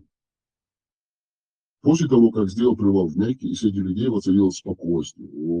Приехал в Аабу. Объехал ее 7 раз, нечетно 7 раз, главное. 7 раз. Там 3, 5, 7, 11, 15 пошло. Объехал ее 7 раз на своей верблюдице, прикасаясь к черному камню палкой с вогнутым концом для погони верблюда. Значит, вот это, да, палка для того, чтобы гонять верблюдицу. И он касался ей, типа, до нее дотронуться, до этого черного камня. черному камню палкой с вогнутым концом для погони верблюда в руке. Закончив обход, позвал Усмана ибн Тальху, взял у него ключ Каабы, и ему открыли ее. Что не рассказывает сказки? Какой там Каабы, там ничего не было, камень черный лежал. Хуетица вообще. И ему открыли ее. Он, да благословит его Аллах и приветствует, вошел и там обнаружил голубя, сделанного из стеблей тростника. Сломал его своими руками и выбросил. Потом встал в дверях Каабы, вокруг него в святыне стали собираться люди. Мне также рассказали некоторые знатоки, что посланник, да благословит его Аллах и приветствует, встал в дверях Каабы и сказал: нет божества, кроме Аллаха одного. Нет ему равного. Осуществилось его обещание. Победил раб его. Это он, значит. Как обычно, раб. Он один победил всех противников. Всех отличил. Кровную месть, денежные долги, на которые кто-то может претендовать. Я отныне отменяю. Кроме 2 должностей. Все, он отменяет. Все, кроме 2 должностей. Внимание, внимание, слушай, внимание. Службы при храме Каабы и обеспечение водой паломников. Затем упоминается проповедь посланника Аллаха, потом пророк, да благословит его Аллах и приветствует, уселся в мечети. К нему подошел Али ибн Абу Талиб с ключом от Каабы в руке и сказал: о посланник Аллаха. У всех ключи у них, каждый приходит с каким-то ключом и дает ключом. О посланник Аллаха, сделай нас одновременно и смотрителем Каабы, и ответственным за снабжение водой паломников Мекки. Да благословит тебя Аллах. Пророк спросил: а где Усман ибн Тальха? Его позвали к нему, и пророк, да благословит его Аллах и приветствует, сказал: вот твои ключи, Осман. Сегодня день добра и верности. Ибн Джарир передает от Джурейджа, что этот аят 4.58 был неспослан по поводу Усмана ибн Абу Тальхи. Смотрите, очень интересно. Смотрите. Бисмилля ир-Рахмани р-Рахим. Значит, Аллах. Они же говорят, что это слово Аллах. Смотрите, логика. Включаем логику мозги. У кого есть мозги? Кстати, сколько у нас здесь слушателей? У нас 22 тысячи слушателей. У кого есть мозги, пожалуйста, я вас прошу. Включайте мозги. Это самый интересный момент. У кого 66, это самое, IQ. Он поймет. А у кого 65, он не поймет. Так что так и оставайтесь такими же тупыми баранами безрогими, которые будут от рогатых баранов забирать свои уши. Но это серьезная тема. Включайте мозги, 66% у кого есть IQ, он поймет. А у кого 65, бесполезно. Так, оставайтесь в этом дерьме до конца. К нам присоединится Киксраунд, да. Махалду, благословенный Салев. Вопрос такой. Это Усман ибн Тальха или Тальха ибн Убайдуллах? Сейчас, Усман ибн Тальха здесь. Усман ибн Тальха? Кто это? Сейчас все ставит на свои места. Включаем наши мозги и думаем. Кстати, объяснение простое. Вот никто не скажет, не будет отрицать, что Коран — это слово Аллаха, которое ниспослано в форме сур и аят пророку Мухаммаду. Все с этим согласятся.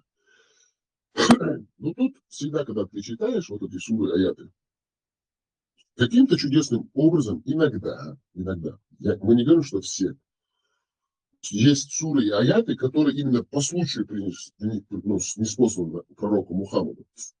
Это говорит о том, что этот пророк Мухаммад сам их выдумывал в тот момент, когда ему это надо было, нужно и выгодно.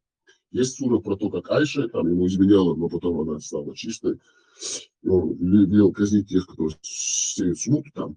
Есть другие суры, аяты, где он себе сделал дозволенным свою двоюродную сестру, на которой он женился, и сделал так, что тот развелся, его приемный сын, и потом он запретил другим усыновлять других детей. Он присылает суры, аяты, когда ему это выгодно. Мы это видим, вот это его жизнь, она вся рассказана в сурах и аятах пророка, на самом деле. Коран — это вот похождение пророка Мухаммада. Вот то, что он делал, например, тут появляется суры и аяты, когда ему выгодно.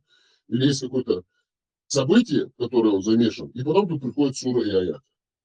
И там даже в Коране написано, он упал, там, ушел в какую-то пещеру, там, или упал на приступ, и потом пришел в себя и сказал: о, мне сошел аят, сура такая. Но он выдумал на ходу. Сказочник, новый на самом деле, уже сказочник.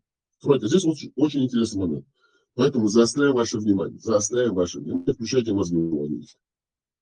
Принято считать, что этот аят, Сура 4, аят 58, смотрите, тут так и написано, был ниспослан при этих обстоятельствах. Значит, произошло событие, и потом пришел аят. Это говорит о чем? О том, что предопределение, что же тебе связано предопределение? Значит, это должно было произойти. Но если это должно было произойти, так ты сразу пришла аят.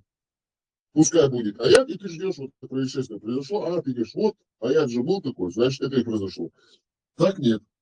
Сперва происходит событие, и потом каким-то чудесным образом получается аят. И он их вот так вот выдумал и состряпал эти аяты как мог. Вот по случаю этого, вот пророк Мухаммад, он сочинил этот аят. То есть не сочинил, а, ну, как бы сказал, что вот то, что все это произошло, это от Аллаха. Вот пришел нам аят. Читаем дальше. Ну, вы понимаете логику вообще? Вы включили мозги? Вы начинаете понимать, о чем здесь речь? Или все еще не понимаете?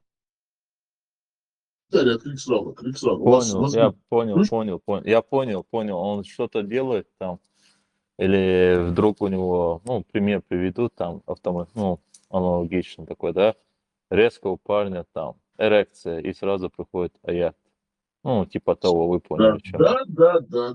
Совершенно верно. Вот мало, ну, крик сразу, да, вы у нас вообще молодец, на самом деле, да. Я очень рад, да. Читаю дальше, да. Так, значит, пришел аят, да? Все, читаем дальше. Был неспослан при этих обстоятельствах, независимо от того, был ли этот аят неспослан при этих или других обстоятельствах, его действия общие. Поэтому Мухаммад ибн Аль-Ханафия сказал, это касается праведника и грешника, то есть всех. Слово Аллаха.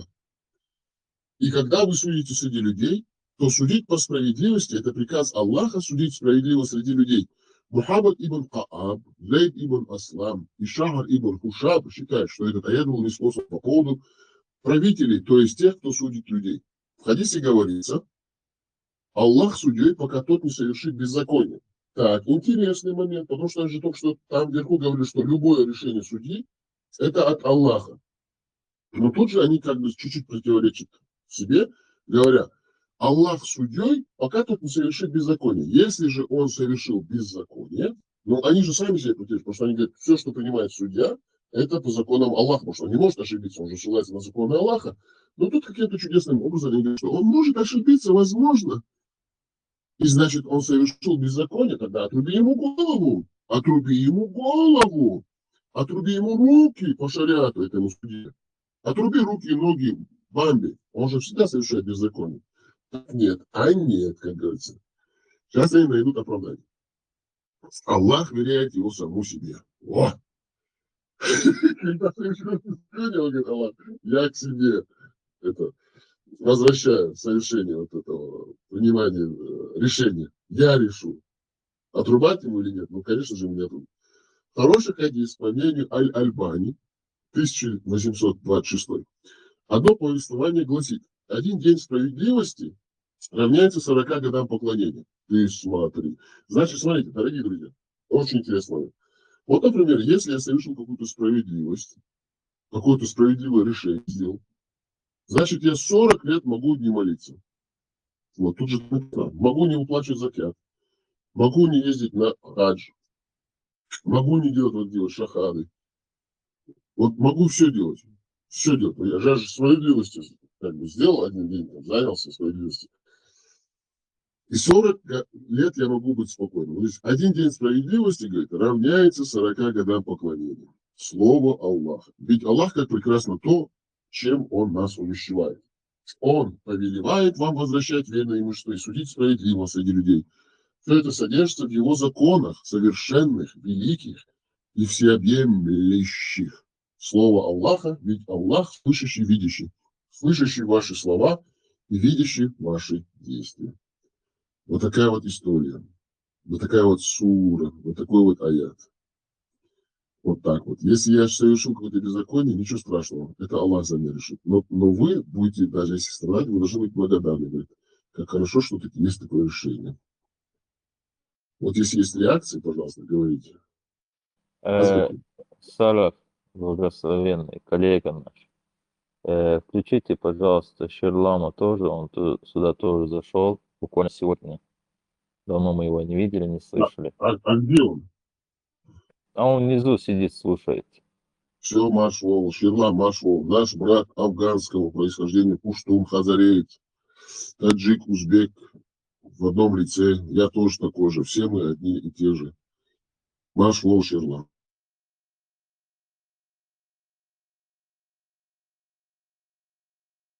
Шерлам, вот вас какой вопрос интересует в исламе? Вы же наш хороший брат во Христе. Он не язычник, Ты перепутал, брат. Я понимаю. Ну, да, я понимаю. Но вопрос такой. Шерлам, если есть возможность. Просто один момент, в который вас интересует ислам. Я вам сразу суру аят из Корана зачитаю.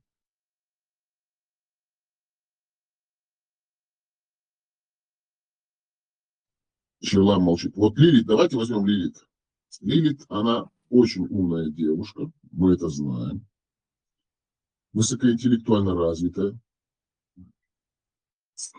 Вот вас, например, какой вопрос вас интересует? Просто скажите, вот, например, в жизни у меня, вот вы знаете, меня интересуют дорогие украшения. Я хотела бы в следующей неделе высокой моды в Милан, Париж, Нью-Йорк, купить себе Гермес, там, купить себе Дольче Габбану, Картье, вот на такой представим, роскошно, люкс нравится. Или что вам нравится в жизни? Вообще, что вас интересует в жизни?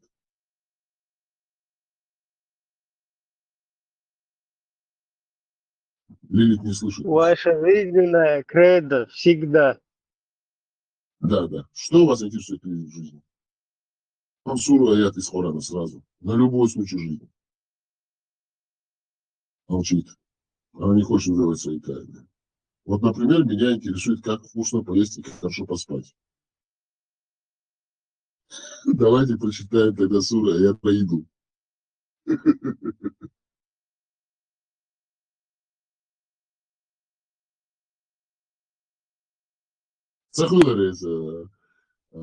Как это бывает? Такие есть книги там, Цахунядиник, справочник для человека, не следующего юриспруденции, такие бывают же такие? Вот типа такого, аналогичной системы. Так, сура, аят про еду. Просто ничего сложного в этом нет. Забиваем в поисковик сура и аят про еду. Чего угодно, так скажем, да? Трапеза, смотрите, все выходит. Пятая трапеза, пятая аят. Бисмилля, бисмилля, бисмилля. Сам ответ, это вообще, я даже сам не ожидал такого. Так. Смотрите, то, что мы только что читали, 4.58, да, мы его выведем нашим модераторам, мы скажем, пожалуйста, выведите его, закиньте его. Подождите, сура 4.58. Сура 4.58 мы закинем сюда в ленту, чтобы люди читали. Потому что они, когда мы читаем, они думают, вот, они там выдумывают, мы слово в слово, мы от себя ничего не добавляем, абсолютно ничего, никогда. Мы просто читаем все как есть. Вот мы зачитали суру 4.58, Аниса, женщины. Смотрите, мы выводим его сюда, выводим, вот, мы вставили в техническую ленту, наши модераторы. А вот сейчас мы будем читать сура 5, аят 5. Смотрите, 5 и 5. Получается 25. Если у кого есть заказы, просто говорите. Мы будем читать вам.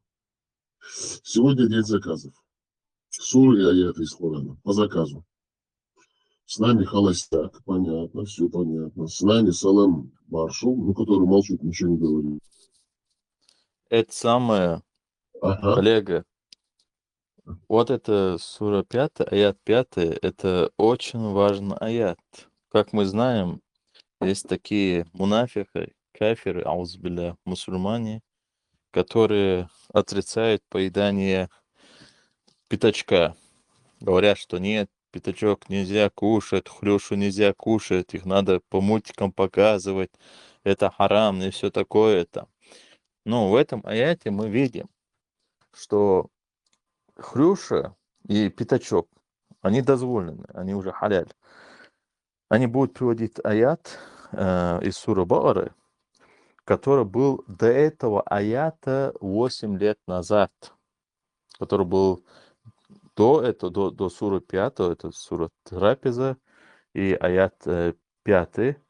Этот аят был еще 8 лет назад сказан, который был ниспослан Аллахом, но спустя 8 лет приходит это новый аят, который разрешает пищу людей Писания, то есть иудеев, христиан, в том числе и хрюшка, вся пища людей Писания.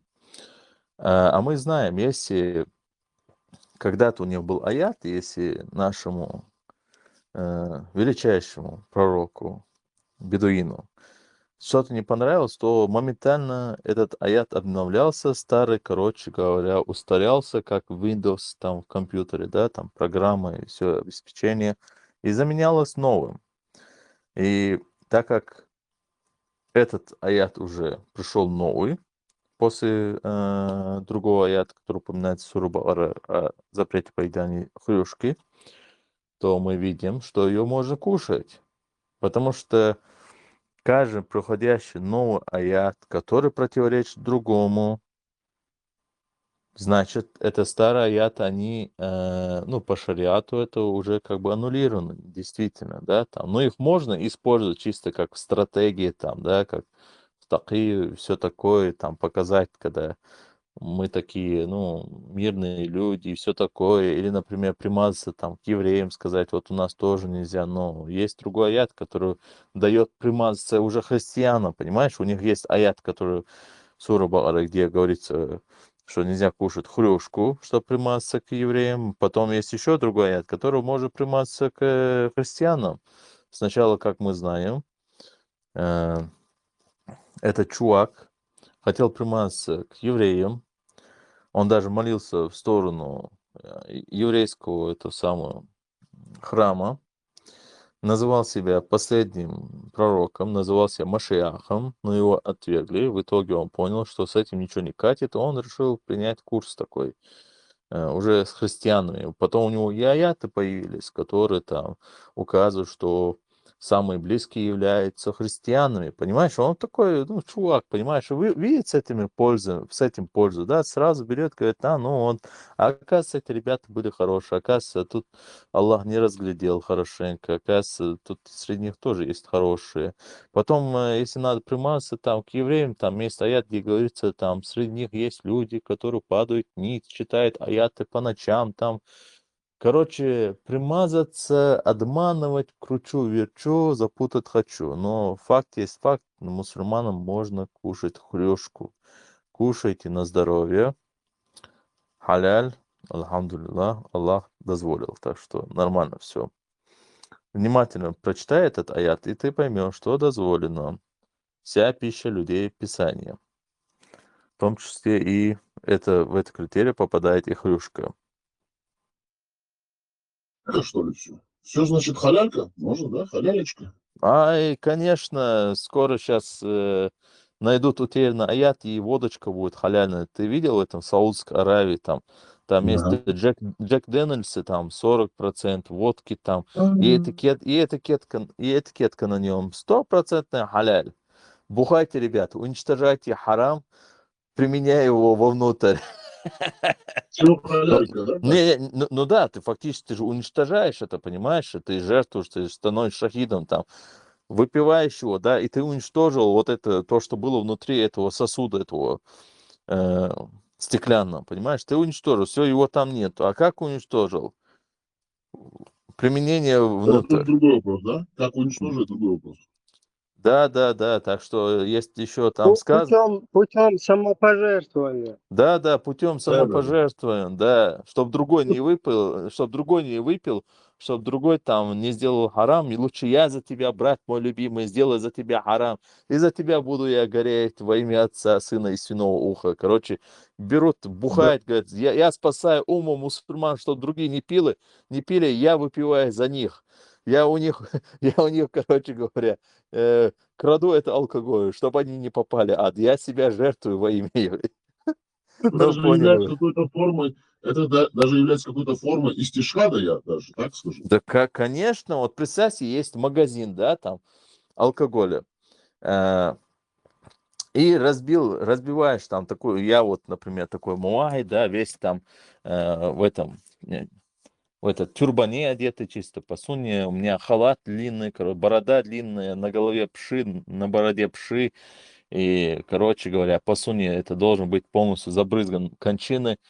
Кричу Аллаху Акбар, разбиваю стекло, ночью захожу, все это, короче говоря, бухаю, короче говоря, выпиваю, и спрашивают, зачем ты это делал? Я это делал для того, чтобы спасти других, чтобы другим не досталось, чтобы они не попали в ад. Я хоть как минимум спас двоих, боже, ты вот так вот. Себя отправил в ад, а своего брата как бы спас от ада. Вот так вот. Значит, движение юг, ты жертвуешь собой во имя других. Смотрите, дорогой вот наш коллега. Вот они же говорят, алкоголь запрещен. А почему в Коране написано, что они будут возлежать на ложах и будут там подносить им вина, всякие там жемчужные мальчики не пробить? Это как это у них получается? Ну, я бы сказал бы, что это даже не вино, это, скорее всего, компот. Ну, как это описать? Представь себе, иначе невозможно.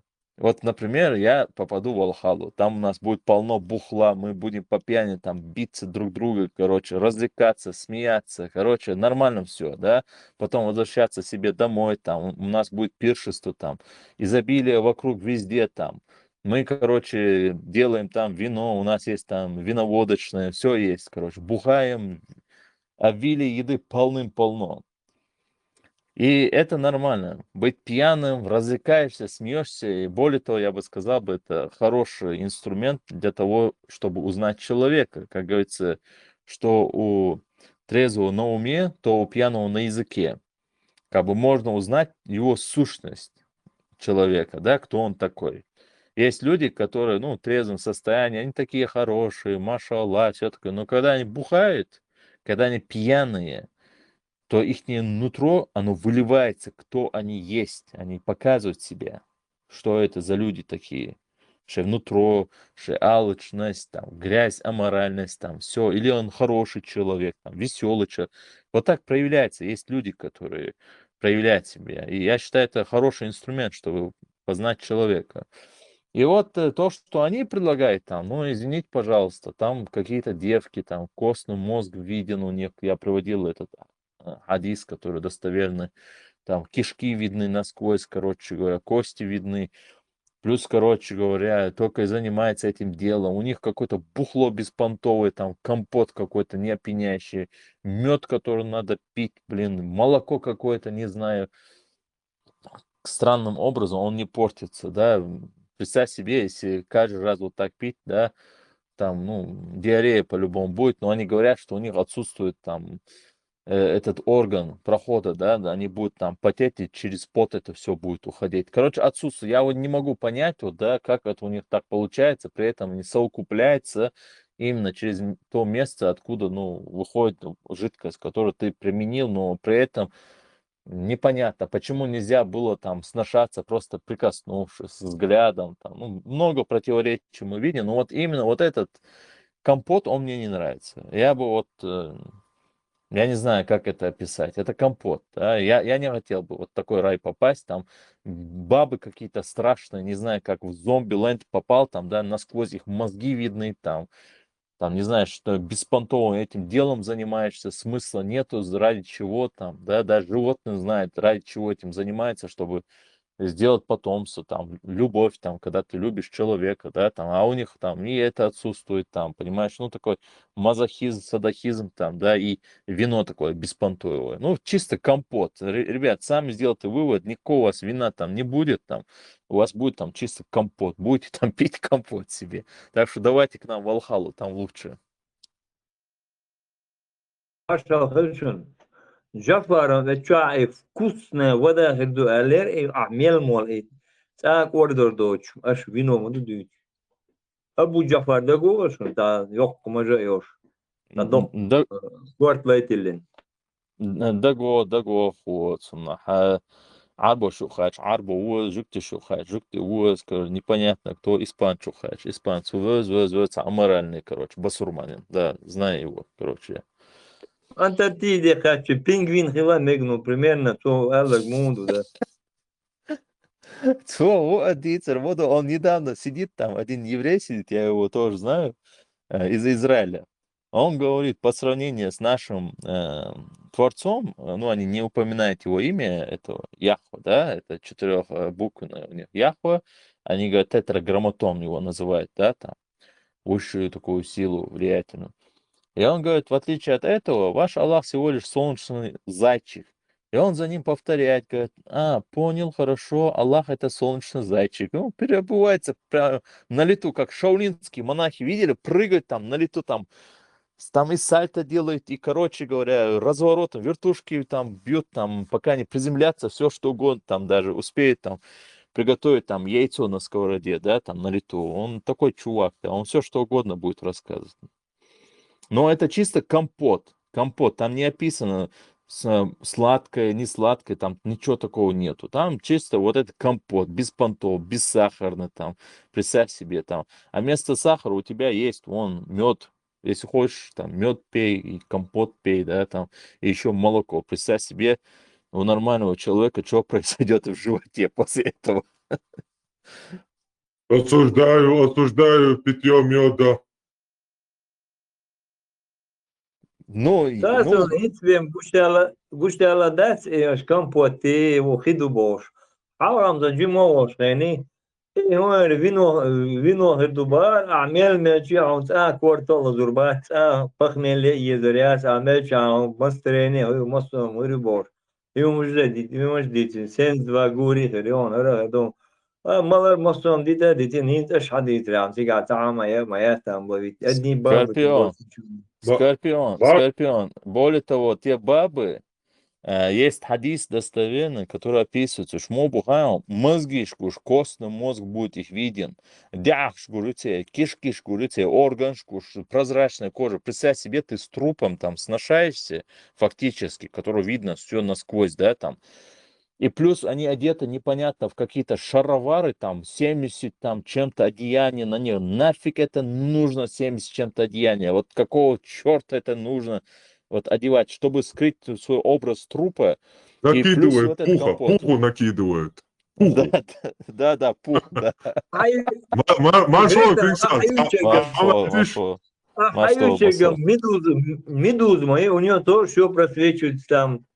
Шарик мостом гущу. Да не, медуза красивая, в отличие от всего. Представь себе, насквозь видны органы, мясо, кости, мозги, короче. Да, походу, у него даже и костей нету, разве виден костный мозг там. 10 секунд. 10 секунд, всего. Абу Джафар в ленте, прослушайте его. Формат, вам слово. Абу Джафар говорил, он в ленте, слушайте. Маршал, Кингсан. Вы бусал бат демографический захват мира яш, джихад яш, демографический, берш был, Европа. Царь иштаиттер яш, изу шурсоч, твой брат поддерживает ЛГБТ, гонядник бош. Так, твоего хата даса иштсуа, хадешна штафсир да баквалоя. Ялла он резваться, датсон, что ублюдки яж стояжит, и люди, короче, что ЛГБТ поддерживают, что яжак, короче, по лбу, что яж стояжит, поддерживают, йоко полный ялла он что ЛГБТ. Нис ялиас, тавсир, нис ялиас. Тавсир, но когда я говорил про ЛГБТ-сообщество, я имел в виду именно мусульман, мы знаем, что у них это дозволено. Я говорил, что я поддерживаю, но при этом, чтобы они не размножались, потому что большинство ЛГБТ-сообществ, это большинство именно и мусульмане, самые такие ярые. Это как бы я против ничего не сказал. Я не знаю, почему мусульмане против выступают. Я наоборот сказал, что я их поддерживаю, но при этом, чтобы они не размножались-то. Посмотрите везде, вот куда ни посмотрите. Перенаселение там, туда-сюда, бож. Но они как это выдернули, короче. Тавсир дочь, аяч, короче, даже шлешь, будешь. Аллах ресэло, мы полностью поддерживаем исламское ЛГБТ, чтобы они не размножались полностью, согласен. Аллах ресэл. Да, да, я имел в виду вот ЛГБТ. Когда я говорю ЛГБТ, это сам ислам. Это есть ислам, потому что мальчики там в раю, там захватил в плен Nā, мужика, mēs это gribam твоя... nolaukt vai nolaukšluši Berlīnā, mums Parīžā mērķis uz LGBT. Tu akšķināts vai? Да, я дух, да, вот свидетельство тому, то, что мы видим, сры пластилин кричат, и вместе с ними всегда есть какой-то ЛГБТшник. Это показывает еще раз, что настоящий флаг этих басурман является ЛГБТ. И когда я говорил, что я поддерживаю ЛГБТ-сообщество, я говорил, что я поддерживаю мусульман, и при этом я за то, чтобы они так много не размножались, да. Вот и все. Ничего я не имел. Они даже дебилы даже не поняли. Вот IQ же низкое. Вот когда в Дании там провели исследование, посмотрели, у кого IQ выше. У всех европейцев IQ было выше, самое высокое, 100 с лишним. А у этих басурман, у них низкое. И что самое интересное, самое низкое IQ людьми являются те, у которых имя было Мухаммад. Понимаешь? Как бы ничего против не имею, я говорю, против мусульман, потому что мусульмане это есть Истину это ЛГБТшники. знамение. Конечно, конечно, конечно. Потому что зачем тебе главный орган, это самое, для раздумия голова, если ты думаешь, ну, другой головой, понимаешь? Ничего не надо, они поэтому говорят, мы размножаемся. Вот мы, например, истинные, как кефиры, язычники, там, или среди нас есть христиане, там, да, ну, разные люди конфессии есть, но когда они воспроизводят жизнь, они заранее смотрят, что они смогут дать. Смогут ли они дать этому ребенку любовь там, смогут ли они дать ему достойное образование там, потому что ребенка просто оставить по башке, бить его там, сказать, учи, учи, молись, молись, так не хватает. Его надо вести в жизнь, подготавливать, ему надо дать любовь, чтобы он познал хотя бы жизнь свою какую-то, понимаешь, чтобы он мог вспомнить, что у меня были хорошие родители. Они так говорят, что меня батя дубасил там, батя вот такой был, батя маму дубасил и так далее, понимаешь? Все-таки мы производим жизнь расчетом, что мы можем дать нашему следующей жизни, то есть нашему ребенку. Это наш аватар, который мы создаем, и нам надо о нем заботиться. Мы не можем оставить его на произвол судьбы, сказать о нем позаботится Аллах и Мухаммад там, понимаешь, и там еще что-то там. Мы берем на себя ответственность, да. И мы видим, что вот эти дебилы размножаются, работать не хотят, и поэтому я говорю, да, они ЛГБТ-сообщество, они это доказали. Вот после 7 октября еще сильнее было доказано, что мусульмане это и есть ЛГБТ. Когда они ходят с флагами, кричат «Сры, сры, пластилин», там ходят, да, там. Было доказано. Я говорю, что ничего против не имею. ЛГБТ, то есть ЛГБТ это басурманы. И я при этом за то, чтобы эти басурманы не размножались. Это факт. Представьте, вот посмотрите, в Афганистан, Ближний Восток, там пацаны все пробиты в зад. В прямом смысле, они пробитые, они детство шпили-вили делают. Это уже ЛГБТ, это для них нормально. И дальше у них это как культура, они будут говорить, нет, такого нету, клянусь, есть. Это у них есть. Они там, извиняюсь за выражение, занимаются там оральными делами, мальчик с мальчиком, там, задними делами, там. И для них это нормально, и поэтому они к нам заходят сюда, говорят, я твоя жопа ебил, извиняюсь за выражение, иначе я не могу выражаться, если я себя буду сдерживать, то я не смогу донести свою речь, да, в мотивационной форме. Я твою папу, я твою маму, я твоя жопа. Короче, они всех хотят вот так, понимаешь? И поэтому они есть ЛГБТ-сообществе, инцестники там, папа ёбы, мама ёбы там, мужика ёбы там. И поэтому я говорил про них, когда говорил, что я ничего против не имею, против ЛГБТ, то есть имел в виду против мусульман. Но при этом эти дебилы не понимают, как истинные ЛГБТшки, они должны быть однополыми браками. Я за то, чтобы мусульмане были однополыми браками, потому что на семейную жизнь они вообще никудышные. Они все бросают на дело, все на женщину. Женщина смотрит там, приходит женщина там, заходит домой, говорит, о, я хочу по шариату взять себе вторую жену там, то и все, а та сидит там, Фатиматка там, Фатима, да, сидит там и думает, я уйду с детьми и так далее. Ну, он разводится, конечно, потому что проблем нету. 2 счета, женщин много, в мире. В этом вообще даже базара нету. Он может себя взять, он может так и поступать. И мужику в исламе самая легкая религия – это рай для мужчины и ад для женщины. Но при этом этих мужчин воспитывают и рожают именно сами эти мусульманки. Они сами виноваты. Это такой цикл идет, такой, как сказать, круговорот, который. И в этом виноваты в первую очередь женщины, что они не воспитывают будущее поколение нормальными людьми, а воспитывают именно ублюдков. Вот в чем дело. Конечно, я против женщин ничего не имею.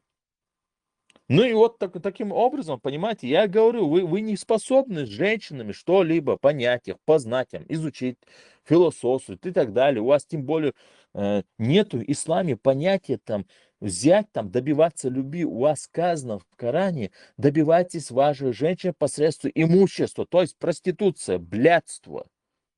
Нахрена вам, женщина? У вас, наоборот, есть братство в исламе.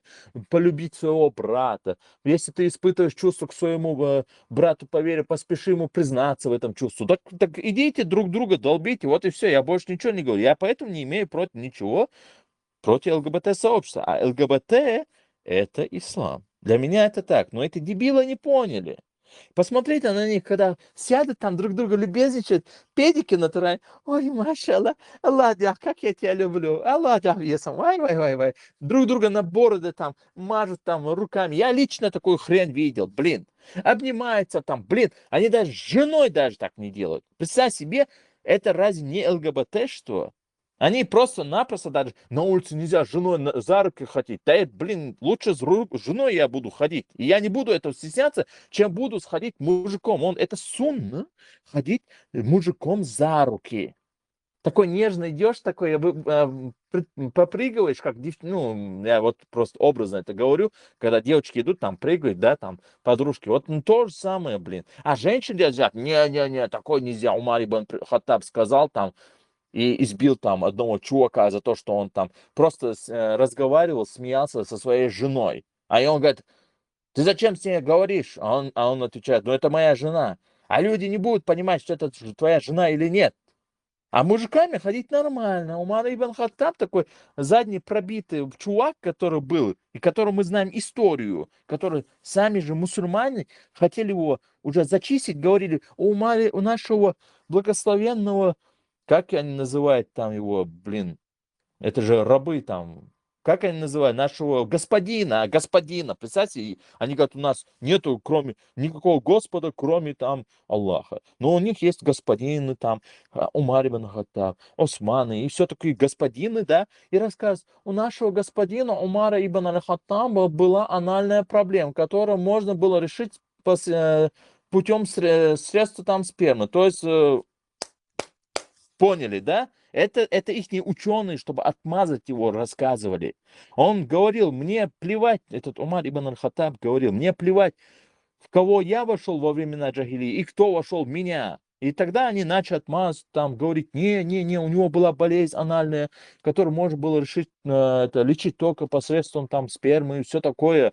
Это ваша же источник, поэтому они, это ЛГБТшки. А хадис Эти есть, хадис есть, хадис. Сейчас есть их полно, их закинуто. Он, например, заходите этому Пармату, у него тоже это целая информация. У меня тоже была, когда была моя группа, я там тоже много это закидывал, достоверную информацию, все это у меня было тоже когда-то. У Пармата должно быть, поищите там. Поэтому я говорю, когда говорю ЛГБТ, эти дебилы еще не догоняют. Я говорю, я не имею ничего против мусульман. Но при этом они должны быть однополыми, потому что любви женщины ни хрена нету. Пускай, как они признаются, на улице везде нагло там мужикам любви, и дальше с ними сношается. А женщин они заперли, они боятся женщин, у них настолько комплексы по отношению к женщин, да, они настолько не уверены в женщинах, да, вот отношения женщин, и поэтому им обещают. Представь себе, вот кому можно обещать вечный стояк, который вообще, ну, фу, блин, говорить даже противно это. Вечный стояк в раю.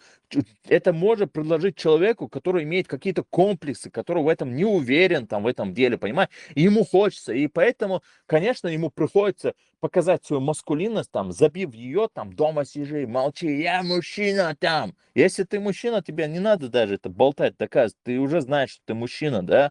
И все. А со своим братом ты можешь, понимаешь, что там, Взял ты в него вошел, другой вошел, и все, как это делал Умар ибн аль-Хаттаб, и как он лечил свою заднюю анал там, все, понимаете, делайте, и все. Я ничего не имею против ЛГБТ, опять же, ЛГБТ, и потом идет скобка, мусульмане, да. И поэтому я говорю, вам не хрена размножаться, вы не хорошие отцы, вы не хорошие мужья, вам нужно сношаться с друг другом, как это делается у вас в вашем исламском мире. Вот и все. Ходить за ручки. Я тогда против вас ничего не имею, да. Но я Ну, против ислама, вы того, чтобы говорите? Спасаться, ЛГБТ... как львы ислама. Да, да, как львы ислама, да, никчемные. Вот львы тоже, они нельзя взяли себе вот этот символ льва, ни к чем не пригодно. У них львица охотится, там у них львица там за детьми ухаживает, там все. А этот дебил сидит такой весь разросший, это реально лев так и делает. Ни хрена не делает там, воюет там, да, тоже воюет, и но вместе с ними воюют и эти львицы. Но при этом он царь. Какого хрена ты царь? Будь там ЛГБТшником, сношайся и все, да.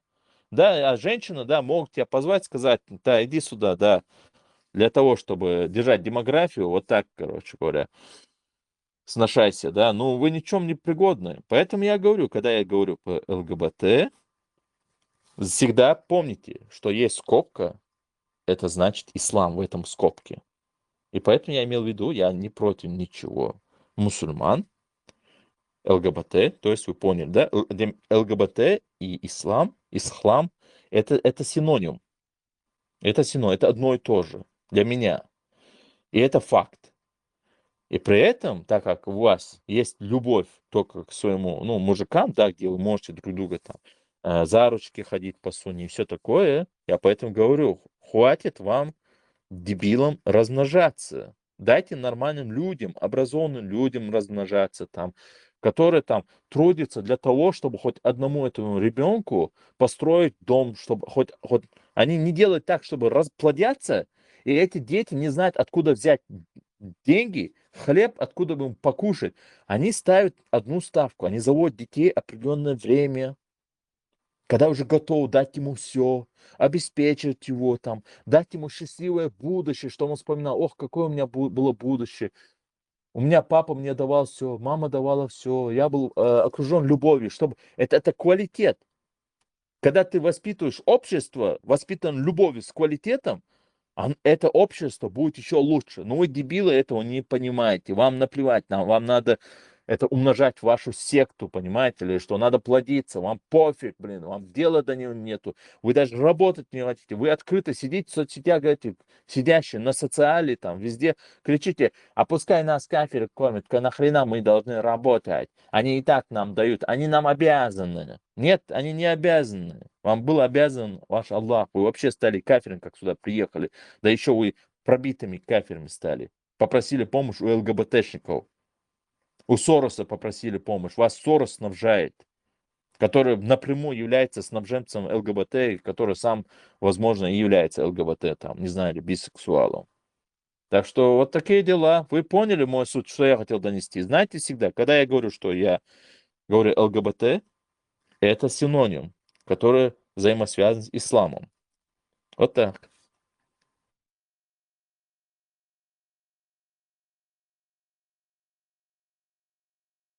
Дорогой Крикс, когда мы говорили, как львы, мы знаем, что вы как бы были в запале, вы начали рассказывать, но вы упустили один момент. Львы, они на самом деле геи. Объясняем. У львов есть прайд. В этом прайде есть один царь, халиф. И когда рождается мужского пола особи, львы, они изгоняются, когда они достигают 2-3-летнего возраста, халифом. И они, чтобы выжить в пустыне, в саванне, потому что там тяжелые условия все-таки, сбиваются в кучи, молодые львы. Потом они чем занимаются? Как пророк Мухаммад со своей бандой нападает на прайды, на караваны. И маленьких львят там едят, или там на антилоп, на газели нападают. Они так выживают. А когда из них один лев достигает какой-то сильной, половой зрелости и становится сильным, он идет атаковать халифа. Но они могут попасть кучкой, потом они там убивают маленьких львят и насилуют этих львиц. Но, что самое интересное, почему мы об этом говорили? Потому что мусульмане, именно арабы, это арабская культура, мусульмане, ислам, это арабская культура, они себе в символы взяли львов, а евреев они сравнили с обезьянами. Ну, это то, что все знали. Потому что они всегда ориентировались и брали в пример то, что они видели и знали, как арабы. Свиньями и обезьянами. Да. А чтобы понимать, что лев, когда они вот в этой кучке сбиваются, молодые львы, они занимаются гомосексуализмом, потому что все-таки есть половое влечение, гормоны, все это себе дают знать. И львы, они гомосексуалисты. И поэтому мы зачитаем сейчас информацию про этих львов. Так, если у вас есть Можно показать? Можно показать? Да, покажем, Минуточку, покажем. сейчас. Это не Вот секрет, смотрите. это в Вот природе смотри. существует. Да, смотри. Видно? Видно, вот когда говорят лев ислам, и они гордятся друг другу, по бороде друг другу ласкают, О. это значит, они вот такие львы ислама.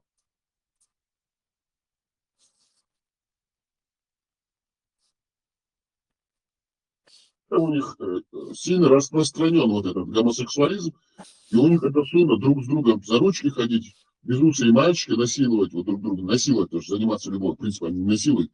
Это в исламе все запрещено, не запрещено, это наоборот, сунна, аяты все. Безусого мальчика, если ты задний проход отымел, это называется у них игра. Если мужчина с бородатый идет за руку с небородатым, это тоже сунна, потому что пророк Мухаммад тоже так ходил, Ибн Умар так ходил. Так что гомосексуализм, в принципе, в исламе, он не запрещен. Это сейчас они начинают как-то вот по-другому на это смотреть. Это закреплено в Коране. У них были вот эти вот евнухи, шмевнухи, которые наблюдали за их женами. Они маленьких мальчиков носили. У них в Коране написано, сура 76, аят 19, про гомосексуализм. Есть специальный от Термизи, 2549-2550 хадисы, где говорится про рынок трансгендеров, там, гомосексуалистов, всех вот этих разных мастей. Ну, ислам это все, там все возможно. Так, зачитаем про... Это чтобы было понятно, когда мусульмане говорят, особенно арабы, вот лев ислама. То чтобы была ассоциация не с каким-то там мужественным львом, который там защищает ценности традиционные, а чтобы было понятно, что он заднеприводный кверху зад, что он защищает гомосексуальные ценности. На самом деле. Мы, еще раз говорим, против гомосексуалистов, гомосексуалистов ничего не имеем против. Это их право, это их дело. Пускай занимаются все, чем хотят. Мы толерантные люди. Мы принимаем законы, демократические ценности. Кто хочет заниматься гомосексуализмом, пожалуйста, занимайтесь. Мы вам это не запрещаем. Мы не осуждаем даже. Это ваше право, это ваше дело. Но мы доносим правду. Мусульмане, особенно арабы и те, которые им уподобляются, говорят, вот лев ислама, чтобы они знали, о чем они говорят. И те молодые неокрепшие умы, особенно среди чеченской национальности, а мы же вещаем только для чеченцев, а нас другие нации абсолютно не интересуют, пускай чем хотят, тем занимаются, работают на чеченскую аудиторию, чеченоговорящих наших чеченских людей, этнических чеченцев. Когда они говорят, вот он лев ислама, исламе лонду бошана, халишуна, и гадуч лишил, у них это, в принципе, всегда было, есть у этих животных вот эти гомосексуальные отношения. Поэтому сейчас зачитаем вам информацию. Так, вот. Угу. Однополая любовь львов в природе. Мы привыкли считать гомосексуализм как проявление исключительно человеческого вида. Но часто в дикой природе встречаются однополые спаривания. По некоторым данным ученых из Йеля, это американский университет, такие отношения среди животных возникают в 10% от популяции во всем мире. На этот раз в объектив фотографов попали львы из Африки, мило тешащиеся на солнышке. Научные исследования показали, что 8% из образуемых львами пар являются гомосексуальными. Это касается и самок. Такое поведение замечается в основном среди животных, живущих в неволе, либо нехватке особей противоположного пола. Такое явление называется эпизодическая вынужденная бисексуальность и никаким образом не влияет на влечение противоположному полу. У львов, спаривающихся друг с другом, может быть еще одна причина – доказать, кто тут главный. Сам акт не завершается, как при обычном спаривании, имеет длительность максимум минуту, возможно. К тому же ученые утверждают, что животные ничего не засовывают друг другу, в зависимости от ситуации. Если вы понимаете, о чем мы говорим. Они тут пишут. Они трутся половыми органами и имитируют движение в некоторых случаях. Таким образом, отношения между вами сложно назвать гомосексуальным или не гомосексуальным, или бисексуальным, ведь при первой возможности они с удовольствием запрыгнут на самку. Вот такие вот истории. Мы это тоже выложим в ленту нашего канала. Кому интересно, читайте. Дорогие друзья, То есть я Да. правильно Молодец. понял? Я... ما Адица, бро. مادر الله تتهمنا جواتنا جوات ترى بعض يديك Я как правильно понял, чтобы показать свою доминацию, поэтому он делает секси-тайм там с мужским особом. Это то же самое, как в тюрьмах, там опускает, там показать, что он главный в этом хате, понимаешь? И то же самое. Нет, Петушня совершенно верно. рисовал. Да, да. Вот когда вот мусульмане говорят, особенно вот чеченоговорящие, мы же работаем на чеченоговорящую публику, а то, что другие говорят, нас не интересует. Это болно, в чубеш, всякие халки, лом дуется, лев на вот, ислам, это сабли, жмуга, это першто, жмуга, это лом дуется, лев дуй, лом, бокона делдиш, бокона, и тиха, кверху за чешем, тиха дуй, штигал баса, хумши, ахрой. Серьезно, без шуток. Хуш, мадужа, давно это люди знают. Болел Гарри, это арабы, это гомосексуальные вот эти все. Вверху зада, задние приводы. Царь что ли, царь лил, я что, болел, но в чешу, а то уж мадат. У меня лом ислама, дуй, Аллах, лом дуй. Дуй, он дига, что, бяхман, я себе как бы зарекся, что я не хочу, я не хотел говорить. Но он от Агашу был, значит, бед дюйлашу, сам дол Агашу. И гоши, тигал баса. И ахро, и цехи чищаться дальше.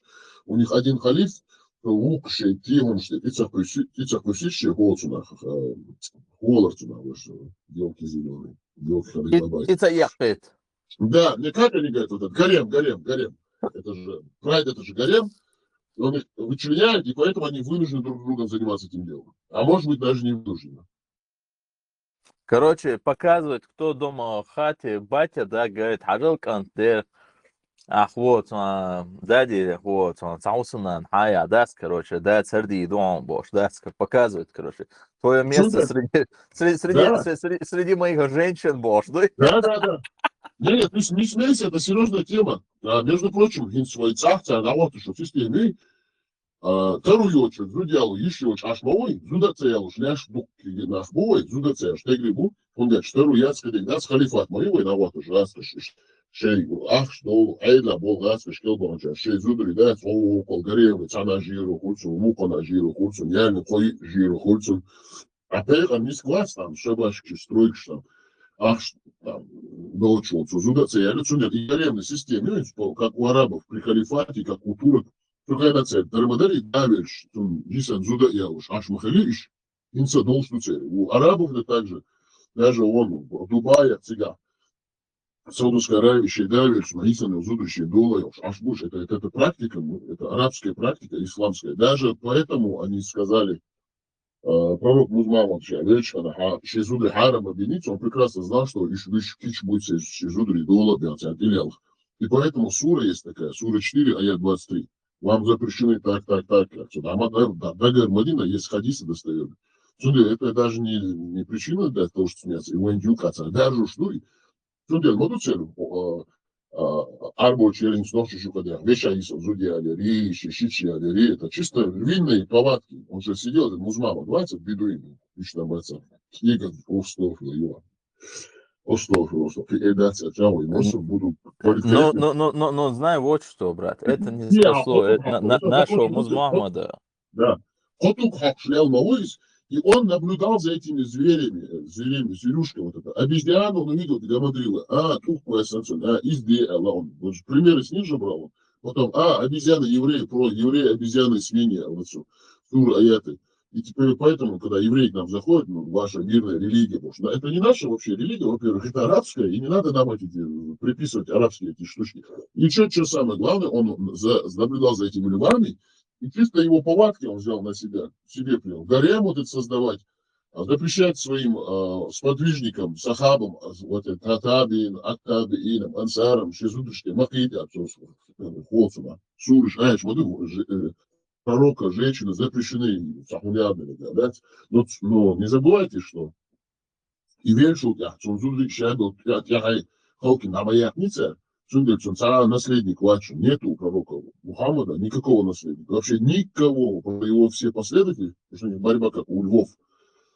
Они же тоже не дураки, те, которые с ним были. Наблюдали, как он их, женщин, насиловал. А пророк Мухаммад чем занимался? Сподвижник, на самом деле. Сундин Бейша Дуцей. Они это все видели, вот это беззаконие. Чиндахал Мяльвали, Гриш Халацу. Милх Чуна Зубьяц Хаквицу, Халкуш Халацу. Мадардич. Это правда. Яхмабил и Шталан. Поэтому есть сура 33, аят 50, сура 33, аят 58. Почему эти суры аяты он себе сделал? Чтобы я дал сура 33, это по памяти сейчас, если надо, я прочитаю. Сура 33, аят 50. 50, да, сура 33, аят 50, и там написано, любая женщина, на которую падет взор пророка, она ему доступна, она ему разрешена. И Бог, худу, он сам себе разрешил. Дай тебя жить, ищи дуола, я в концу хвас. Ну, хвас еще. Не то, что даже дуол яхна, дуол цаях, шахалку шхолоцуха. Ишь душу. Я сейчас вам прочитаю эту суру. И он наблюдал за этими львами, и поэтому, когда он наблюдает за этими львами, цармяли лушницу, Лилина. И вот эти вот львы, их сильно вот это вот развито, вот, халиф один, выгоняет всех мужского пола львов, они куткуют, потому что в саванне же им тяжело выжить, занимаются там гомосексуальностью, потому что гормоны все же есть, надо же друг друга там, они удовлетворяют, а потом, когда есть возможность, нападают, когда окрепнут на этого халифа, когда он стареет, убивают его, потом мялю, убивают, съедают их, они же каннибалы еще к тому же, а потом кучкой насилуют этих лиц. Это львы такие, они же кучкой нападают, убивают, потом насилуют, съедают этих поколений, а потом между собой дерутся, и цахалифол, и он их обратно как бы из этого проекта выгоняет. Ишь, душу на тебя, романтики, цахасумадачу. Львы это гомосексуальные арабы, свободные дети. А сейчас я вам зачитаю эту суру 33, аят 53. Кому интересно, я сейчас Нахан сачо, и эли вож элимет. Цавы гарумат или ачи, и квазли ачи, просто чтобы новши шкити тархам бишту, и делаешь, бо он цажим шехай халхарды али ама, ди оран, диш, акроиш, амал, амье, биологию, киек еш, ахчун кид, арбошер, амалш, хаж, йозит шей. Эху душу царкулил, хажал, сура 33, аят 50 душу. По памяти, просто, да, все ордуй, и шдиган, чахуя, просто наизусть, да, цемлялдо, сура, аят, тяхин, погубил, люфин, порвен, мегариосихин, аж мабукуша, энти, совоцы, кидеш, вазуды. Оказ язим душу, сура 33, аят 50, сура 33, аят 50, сура 33, аят 50, аль-Ахзаб, союз 50, аят из 73. Надюш душу. О, пророк, мы сделали, хожу первые слова. О, пророк, мы сделали для тебя дозволенными твоих жен, которым ты уплатил их вознаграждение, и невольниц, которыми овладела твоя десница, и которыми Аллах одарил тебя, а также дочерей твоих дядей со стороны отца, дочерей твоих теток со стороны отца, дочерей твоих дядей со стороны матери, дочерей твоих теток со стороны матери, которые переселились вместе с тобой. А также, хорошо, душу, вообще, тут вообще аналогов в мире нет, Бог, ну, а также любую верующую женщину, которая подарит себя пророку, если пророк захочет жениться на ней. Последнее дозволено только тебе, но не другим верующим. Мы знаем, что мы предписали им относительно их жен и невольниц, которыми овладели их десницы. Тебе сделано исключение для того, чтобы ты не испытывал никакого стеснения. Аллах прощающий, милосердный. Мухиту. Ахайшунцу улилина. Ахайшунцу цаанису цахили. Он лев, Аллах лев ислама. Он не говорит, хай новча самвалов, а ашу хажамати чао. Ачуо он эмир джамата. Азуда ханана цундайте вэч, это арта, халквэш, орез хэвой. Хыдэ, пошарят, это разрешено. И цалели мужлыш. И мекшну. Инца цалелу, что от арбуш. Лилур должен умереть, теперь амалю. Ажалок поза. Так, соврел, кица душу сура аят из той же, из Аблишу.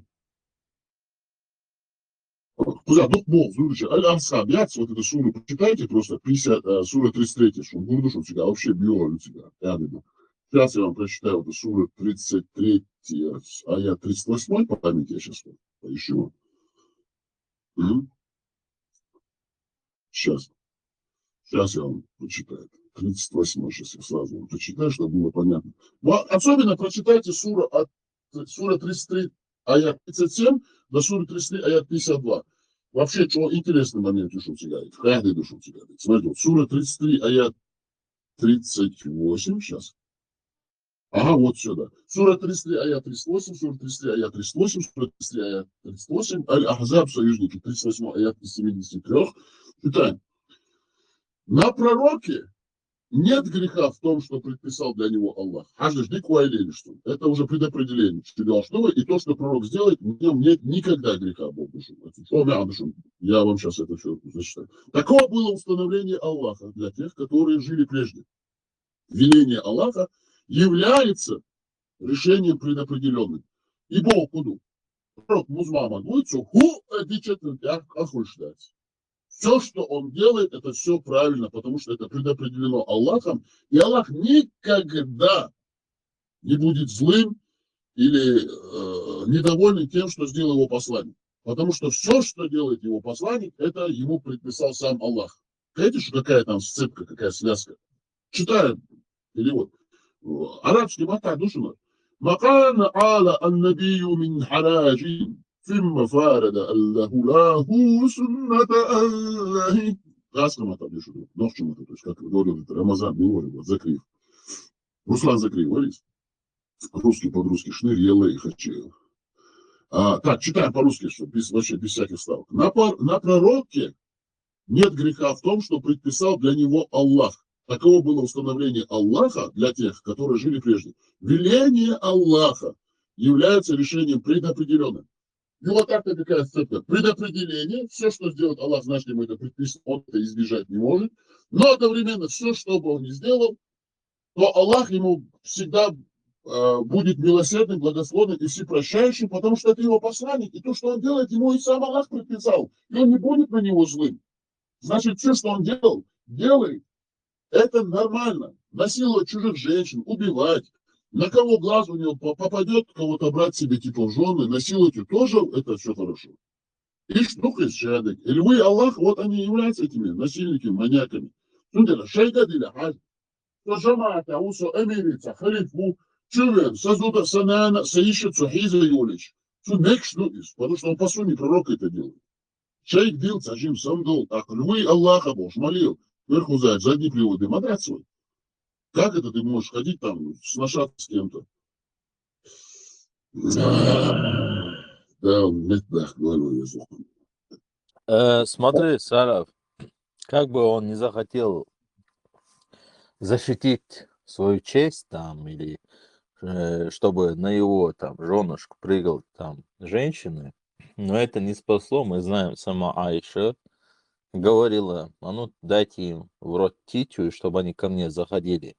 И они дома у него кончали, эти мужики, это достоверно хадис. И она говорит, а что произошло? Ах ты какой шалон, а? А что ты увидел во сне? Ну, рассказывай свои сны эротические, там, сидит там, спрашивает, почему он, короче говоря, намочил штаны ночью, да. Так что это не спасло вообще ни в какую. Как бы он ни старался, ни его семейство, вообще ничего, короче говоря. И более того, сейчас мы читаем эти истории, вот эти, вот эти эротические, вот эти голливудные, вот это болливудные, это индийские болливудные. Все это мы слушаем, это просто трэш-напросто. Рассказывает, как он сел срать, как он там, за ним надо было бегать, чтобы ему камни принести, там, какая жена, вот это интриги, там, с кем-то он лег, там.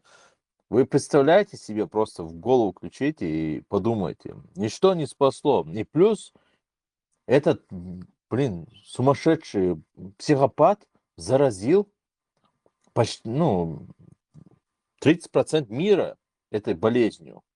Ну, я знаю, что 80% как минимум, а может быть даже 90% знать не знает про это. Они даже не читают, да им пофиг вообще. Им вообще лень даже читать там намаз там. Они будут рассказывать, нас много, нас размножается, хрен из два.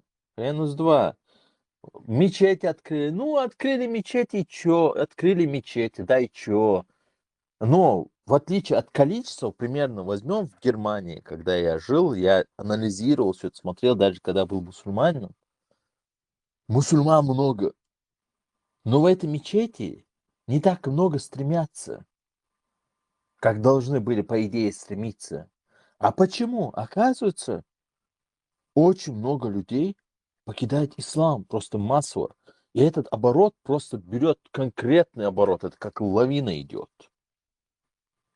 И все, как бы, чтобы не кричали, там, мы победим, ни хрена вы ничего не победите, и у вас нету ни власти, ничего, вы говорите, у вас много там, даже в той же Германии, да, если взять суммарное число, да, вот вас именно мусульман, да, там, те, которые имеют гражданство, не имеют гражданства, вас там максимум, если даже и есть, 15-20% от населения. Если вы там захотите там что-то прыгать, по вам пройдется как с катком, да, там, по говну, да, представьте себя на место говна, а это европейцы, это каток, да, вот и все. Так что будьте людьми, думайте своей головой, никто не спас, ни честь вашего пророка, ни сами его асхабы не спасли, и тем более его семейство не спасли. Вот и все. Так что Кадуцун ана аурам бодиш, да, скажу. У него были такие планы масштабные, думал, что и после смерти его семью будут снабжать 20% там этим трофеями, да, которые они захватывали, потому что в Коране сказано, что 20% это посланнику Аллаху и его семейству, и 5% Аллаху. Ну, одним словом, общее число это 25%. В итоге семейству ничего не досталось, хотя есть аят в Коране. Фатима там ходила к халифу Абу Бакру, просила дать ему из наследства, и ничего она не получила. В итоге они и так и умерли бедными, кто кого убили. Да и уже дошло до того, что уже внуки этого Мухаммада настолько было в тяжелом состоянии, лишь бы их не трогали, лишь бы их не постигла участь там смерти, они отказывались от правления, от власти, они уже даже не хотели уже особо так вот вообще в это ввязываться, потому что знали, что против них стоят реально ребята такие мощные, такие прайды, которые там связаны своими узами, а они сопляки там родились, да, а те чуваки там крутили-вертели вот эту мафию еще в те времена, когда их дедушка там ходил с 3 камнями. Вот такие дела, так что львы Аллаха, да, Сейчас знаете, там выложили ленту про львов Аллаха, прочитайте, если кому интересно. Смотрите, дорогие Махкои, Кауми Махкои, Оливы, услышно, Штурпал Вейнвен, за есть в гостях Дункан Маклауд. Если есть добавить хотите ремарки, пожалуйста, сейчас момент. Мы сейчас вам зачитаем сумму 5, аят 5, трапеза. Очень интересно будет. Если кто хочет добавить или возразить, пожалуйста, хочу или иду ждать, у кого есть интеллектуальные там замечания, пожалуйста, вы там был Бог сюда ушами. Камерда еще это вообще сидит церкви, сейчас замисом пихач еще что шейдек хаал должен Урповой машу Дункан у Гобар у Ломбу Фурхо у Пебеш Ирса Юлиан. О, Ирса пришла. Ирса, Машу, как там? Все нормально? Ум работает. Жизнь как работает. На ум. Главное, что на ум работает. На благо ума. С нами Турпал. Турпал. Как там? Все нормально? Есть возможность дать голос? Машу, все нормально. Все, бисмилля, бара. Алхамдулилlah, иншаллах. Все по суде, алхамдулилlah, фисабили, Все по аджихад. суне. Аллаху акбар, Аллаху акбар. Ирс, как там? У вас тоже все по суде?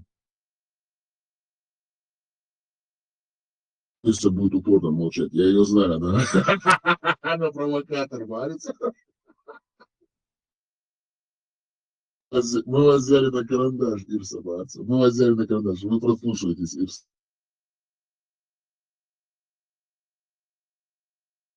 Что, давайте, знаете, что сделаем? Прочитаю вам трапезу, бисмилля. Вот бусал бин доивается, дик цану мягкий низу. Хала махет, шейла, хазахет, шейла, халахет, но бот цадичу цадру. Бусал бина уэяцу лиш даст даму. Яцу сит их кич даст шубу, ош бишбац. О, шубусал бин лиш ду, шубусал нахтадиз. Шубусал бин дялду дел, тах даст даму. Ацаны бин дял мадац. Цаны уматисих кич мадац свой. Арбу вахт даван. Цер حاجة تحكيش داس وقابلتي تير قرانش داغوش داس او ياس قرانش ماليل دتسبو وي هو وي نوخشي قومي بو وي يا تساني دي كلمة تسبو كيش قوما بو شار دتسبو وقي البوصل بالليوش مش بشبوي شيء مالو لأن بو وي نوخشي قومي كحق نوخشي متا وي نوخشي مطبوق بيشسوك نوخشي مطبوش كشابو ويجي بودك وتسمعش تدوشتك وي تسنتين دا ديش دا قود عدل خرا دوشون قرانشا خرا دوشون خديشا خرا دوشون سلمانش بوشتك İşe madar radyoşun khuma dat way karchuch dat yesises doksh dat yetsa way gatsama tituch dat şe madar tsa el tsukush tsa hatta gotsukush tsa tsimuk mitsabuch tsa tada mitsabuch şe madar radyoşun. Саляв, может, Джуджу Кети дадим слово? Он зашел, включи ему микрофон. Собиратель земли русских, Джуджу Кети зашел. Всегда говорит, но он никогда ничего не говорит. Постоянно лет мои микрофоны. Ама ошмалась. Крышку кучамисту. Чем Российской Федерации цени. Чем статья приписать ебал шкирю, ледвол, комиту ошватис. Вайбол куду. И бусал биндуи, ща мадер дадит здесь бовой. Новчу комик. Они сюли, азери, вожи, казахи. Вож тебе чубовы. Царь больше бусал бин леду, арбо чубо турки цени. Тарва бусал бин кышда, ше Коран, ше лама, ше доадибан. Амбо ду новчикам малиди бовой. Новчикам аудалмадах бовой. Новчикам лейшмади бовой. Новчикам магаскаш охдин ценил, малауздайт бовой. Оцгаскаш диешду и бусал бин войнюка. Оцар хаде андувани Коран, оцар хаде андувани ламаш, илай амаш, оц дин чаюис, оц арбол дин чаю ишайо, и бюгл, лем шоуши киялел, ши халалел, ши лай амаля безбари, не зудри, ши чур зудри хизбари, охчу болил, хайшичичму, ай вой, хайшичму, вой, анан, вакидек дейш, дин, и хук амялду, и ойля, и камял яшел тегвац новши, и бюху мюис. И бюхумю, и дахай диру, цинский слушатель, штакитан, дабл без хобюхумю нагаст. Хосендик хокирми ву. Хосендик хайгергал шнаган кирми ву. И дот бойлю шлишкич, хайшичин хотиков, кичуа. Хоарго динчуа ву, фер динчуа, и ислам дугис, эшу эберче. Айш тхопоз вахой накош, нахуш, нех тегри, мажуашил чуккуш, мажуашил кантан техтич. Так и шамел мол уй. Ше мелвол мол войца от стигдиш молиш. Ше бештияшл чехбехтан бушу. Тияшл бедин хабахкидан бушу мечтати. Тере из-за на поток дагуатинду. Так иракский ФСБ еще с царских времен, ше болбешл царский охран кюнь, царцухен дюда войновки шукай, теги беш хатнюча. Молничка або чхлавца, Бухара, чхлавца через Ташкентши, контролирует бешло. Примечайте, цыгаши, от узбек царь халавкаш хая там бушен и малыш сухая при Советском Союзе. Царь ха, от малыш вой новчи ждущий, вот он дух бацали, малыш новчи хом юка. 55-60%. Мал вушай гожи, если укрел, был волш. Мацелол. Новчи шука улар 80-е, 70-е года. Им киядин хавайт вор молли, и мал бац, его всерьез дючно баца хатарца сослушали шуис улар. Намекали на то, что пропустили это. Чисто НКВДшная система, коммунистическая, царская. Шишенте мухаву, и шмал вот сунтехаву, хавай.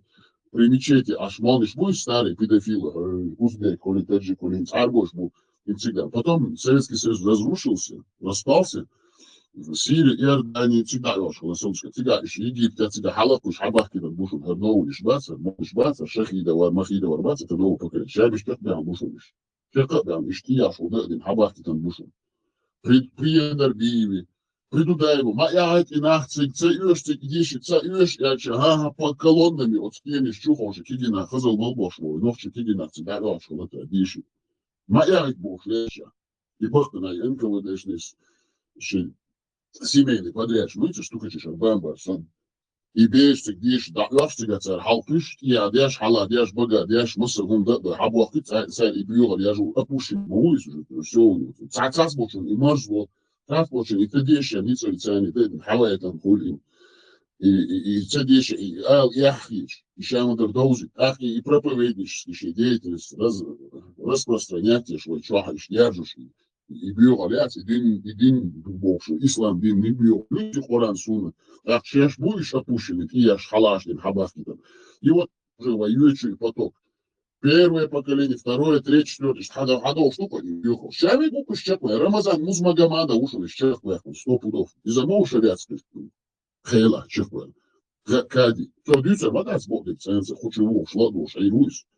Агар Абдурахманова, и Милшбош, федеральный судья, Кенти, фамилия забыл, Янгулбаева, Ари, Арджамбула, Сулеймана, Ари, Ендерби, Азбин, Абу Бакари, Вахович, Халка спрыгнул, а я да хочу, камень, шли пробитый. Ця сура аят юш маяца, боды, да бишь муасу, но в чуть дична, ома.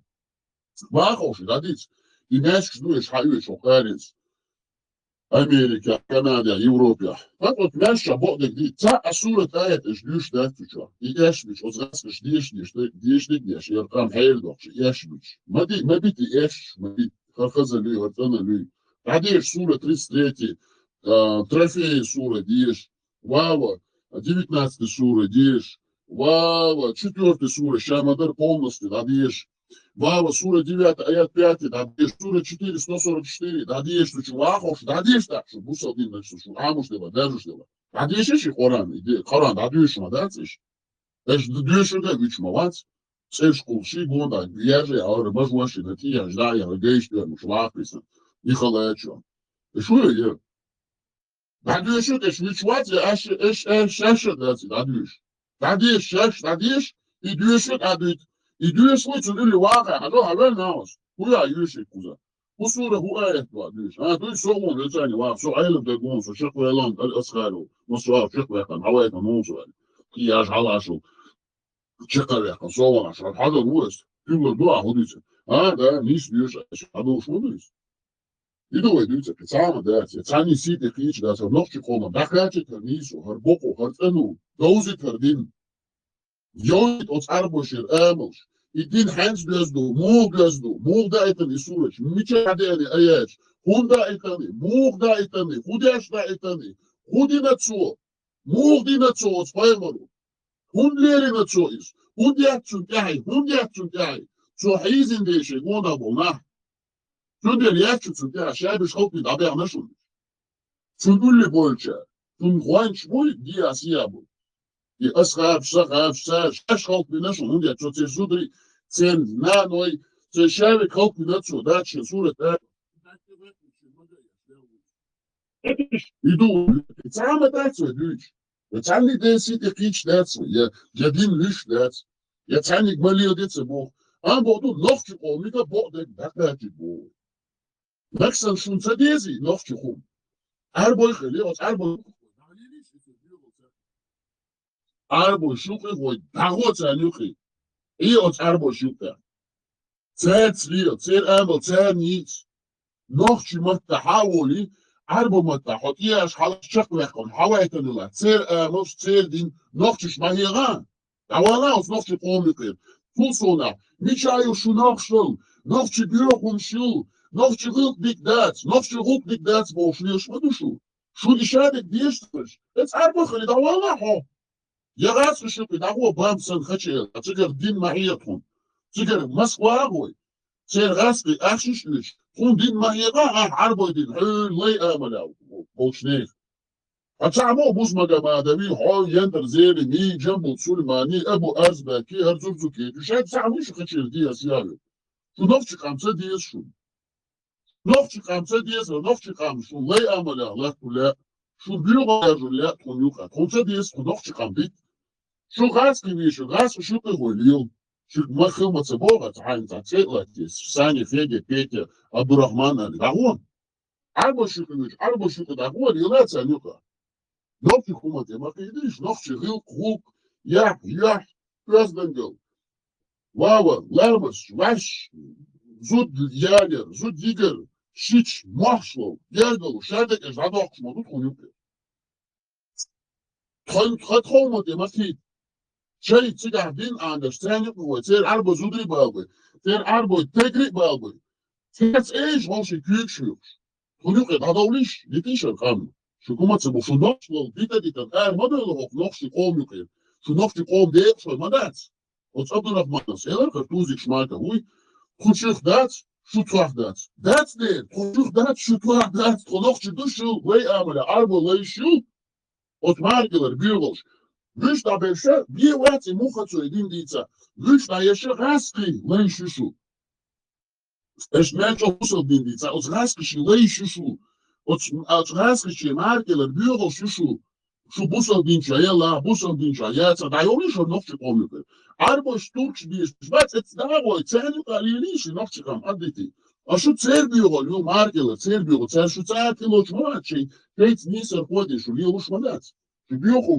شو دعيوني شو نفسي يات شو نفسي قومي دعيوني شو نفسي قومي ما ديت يعربو خلاتشو هوكو ميكروفونشي هوك يوتيوب تمسنا واحد اشتفيش يا استعربو حقوة وتسيب نفسي خومن تيقوديش هوك أمي عديش حواقك شغالة هما يوتي ما تدري تعربو شو ما تصير ميلدو ممكيلة تعش موه عربو حاوة هوك اليوكا تريد هميلدو نفسي ما تيقوديش عشو غاز مشي تسيدو شو ميلتا أخوة تقويد بوجيجو بوجنا هو يات هو عربو تلي نيخا يسودس كراميكتشو شو عربو دينشو هردو ديك داتشو يعني قصة كوارتا بقلب أنا حدا كداتشو При этом Лейсон Ватяна, а что это? Лейсон Ватяна, Лерми шейх, уважаемый шейх, вот зудцен кварта, эсен аш дуйцен, على عدني زودسن يش حديث بيحكم بالله بما الله. عم بقسم لنا بركة ودينس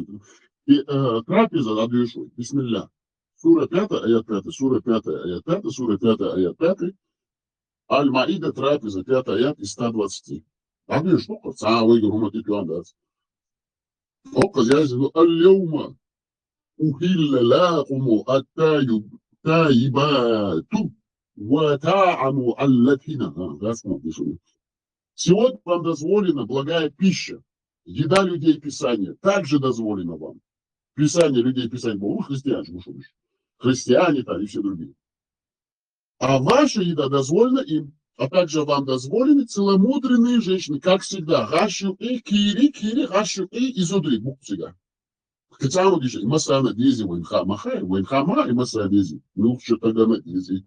Амбар, я амяр. Милча зучина дези. А хокуча, да именно илюшну.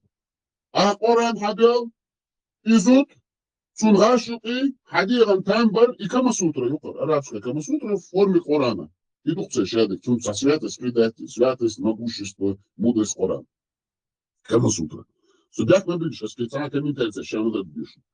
Сегодня вам дозволена благая пища. Еда людей Писания также дозволена вам, а ваша еда дозволена им. А также вам дозволены целомудренные женщины из числа уверовавших и целомудренные женщины из числа тех, кому Писание было даровано до вас. Если вы выплатите им вознаграждение, брачный дар, желая сберечь целомудрие, не распутствуя, не беря их себе в подруги. Тщетны деяния того, кто отрекся от веры, а в последней жизни он окажется среди потерпевших урон. Иштхумшлук. Я ари, диран там бари, рашуки, малари, не знаю, какие китайцы чумадижи. Кому сутра учаме. Совелашу, наксашу китов кумделаха, китов схабая зурюет, таване, то это было. Я хмабильше, да цеежишь дома. Я ходила крикс раем дошло, крикс худуа, китуга, я турпову, я хочу ще, от хаалиш. Все было сказано, все идеально было сказано. Хазуистали Değil, solkit. коллега. Да, اشتحيهم برنا اشتحيار درنا هر يقلو هم شاعت منافق شيء بقلت عندنا ناهند إذا تخاش يقياش تشوي كفارة دش и кафара дашь, ешь будешь, то и при этом и кафара дашь. Sen hatta Это ходишь, правильно? шкафеш, да, хацакаеш, эндин хацакаеш дашь, сuna кафара дина, юошаш кафеш лилшу, мудакиш, дуй. Ага, как истинный мусульманин, шама делать эн хадашаду, вот, суна, нормально хадишаду, так что молодец, дерес он, дуй. Ауат садаст, он эндин дözер дасар.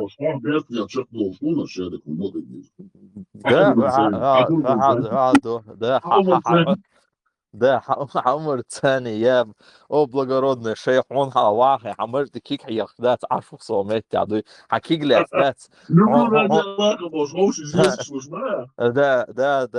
вот идея خلاص يوم вообще да да, чисто пример луж, дуй окружаешь, а усо иш табешо, вовши сюрмаш, крастяш, одаш, дац, короче, кер розочек шляс, дац, эра, вешу хочешь, дуй хаздуй, лев Аллаха, лев Аллаха, нормально. Да, это. Я, увидел его, он такой мужчина высокий, такой подходит, такой широкие плечи. Я такой грустный, выхожу в автобусе, у меня все я этой жизни, как будто у меня все конец. Он подходит мне, Ахи, что с тобой, брат? Держи розу, альхамдулилlah, он мне подарил розу. И я с тех пор, Ахи, братья, ихваны, я всегда букет роз покупаю, и когда я кого-то вижу, и свой братья, скучающий, какой-то беда, я ему розы дарю. Дарите ради Аллаха друг друга розы. Любите ради Аллаха, братья, может. А что, арбочи дичочи, и хожу, и все на то, и телот свой. А сейчас я мол, что, два штатца, вот, лили мамжатся, а сейчас он галбу. София тватся, и кляча на куду. Хазиан, ахи, Хазиан. И следующий по радиации Pride Олшула и Моцагёши из Бамбини Цанха Бамбач Охо Цумантяха. Эксперт тут он даже дата хат Милош улица. Какое время начинается этот парад, стартует и кончается. Что цун хата это вообще чисто посуни. Да. Он один из организаторов. Да, организатора, да, финансистов, это самое, это финансирует шоу, и до вообще тигвон хаз чисто посуни кетчевела, цана гуоцуна, и бэрах кераляс, дуй, потому что исламе все цвета там было сказано. Когда я спрашивал у шейха, а конкретно какой цвет является исламским флагом, я спрашивал, они говорили, что в исламе были все цвета, то есть радужный цвет, всех цветов, всех мастей. И поэтому мы поднимем эти флаги со знаменем Аллахом и пройдемся чисто по сунне, оденем тюрбан на голову, там, халаты полностью покрытые кончине по сунне, потому что наш посланник Аллах, саллаллаху алейхи ва саллям, тоже ходил кончинами и молился вот таким формам. Им келабаш кусак бу, кераяш байрахагу, чисто знамение, ждать, короче. Это парадю увох везвающий, да хазкетча зарочку халяться, только сюрму надо там взять, там нанести, там все, заручку там, и розочки нам надо взять в руки, там, понимаешь, и там. Только Бамбы надо спросить, потому что он организатор, он финансист всего этого, он знает, где он, не поверит, он даже знает, в каждом штате, в каждом городе, в каком месте, в каком районе эти парады происходят, он знает. Вот я не знаю это, хотя вот я хочу пойти вот с моим коллегой вот Салифом, да, потому что надо же поддержать ислам, да, потому что если ты не взял в руки ЛГБТ флаг, то ты не поддержишь ислам, потому что мы знаем, что это сильное лобби и поддерживает, и их возят сюда именно вот это ЛГБТ-сообщество. Как бы вот так поддержку делать будем мусульманам, да, туда пойдем. Только надо спросить у Бамбы. Бамба тут, кстати. Джуджукети, ты тут? Скажите, пожалуйста. Но он слушает нас. Слушай, да, просто интересно, в каком адресе, что, да как, когда начинается там, вот так вот. И да, главная информация. Халуш, просто Бамба все знает про это. Он все знает про это. Он один из организаторов. Чё, Тебе, коллега, вот, коллега, пойдем с тобой, оденемся чисто по да, сунне там, абсолютно, понимаешь? никаких проблем нету. И Бамба будет с Да, вами за руку идти. Бамба мне тогда говорил, что он придет там в кожаных, одетых каких-то вещах, там маска на нем будет, там собачки, там, латексе будет идти, в латексе будет да, идти Бамба. латексы, там, в стрингах, там, на каблуках, там, и плетка, он мне говорил, что у него есть плеточка, короче, он мне прямо вот в личку это рассказывал там. Так что он тоже будет, ну, придет там, сопровождать будет вот джамаат наш. Да, işte çıkma kodu. Diktu, Turbal, Nexel hayatı bırak, her dolaşın lokuyum. Nexel, bir YouTube insan hiç vücut sever çakılmış bir dual hatırda spaka. Diktu. Dela masana. Hadis kodu çıkma. Allah reis söyle. Hatırda أي معاه من اشترى диплом هما يلوش ما هو Высший Аль-Аскары, сирийский, Вава, Виканский, Шадик Дукольда. Все есть. все чакля Лицензионный إل Коран. عيد مكشوف برات Да. Лицензионный Коранчик. все чакля الله عليه Allah rez masayma wa kuliti. Da ya habiyat ki yalwa masira. Da la nofchi qomi ahshi nofchi amash sani nofsho netta de. Khaz nofchi khamkal. Khaz we leishu mata yuwa dizan da ya habiyat ki yalwa da. Oshi diza dish arda khabwalo. Hadi kiyashu masira. Чисто по сунне, по исламу, вовш бешна, без обиж.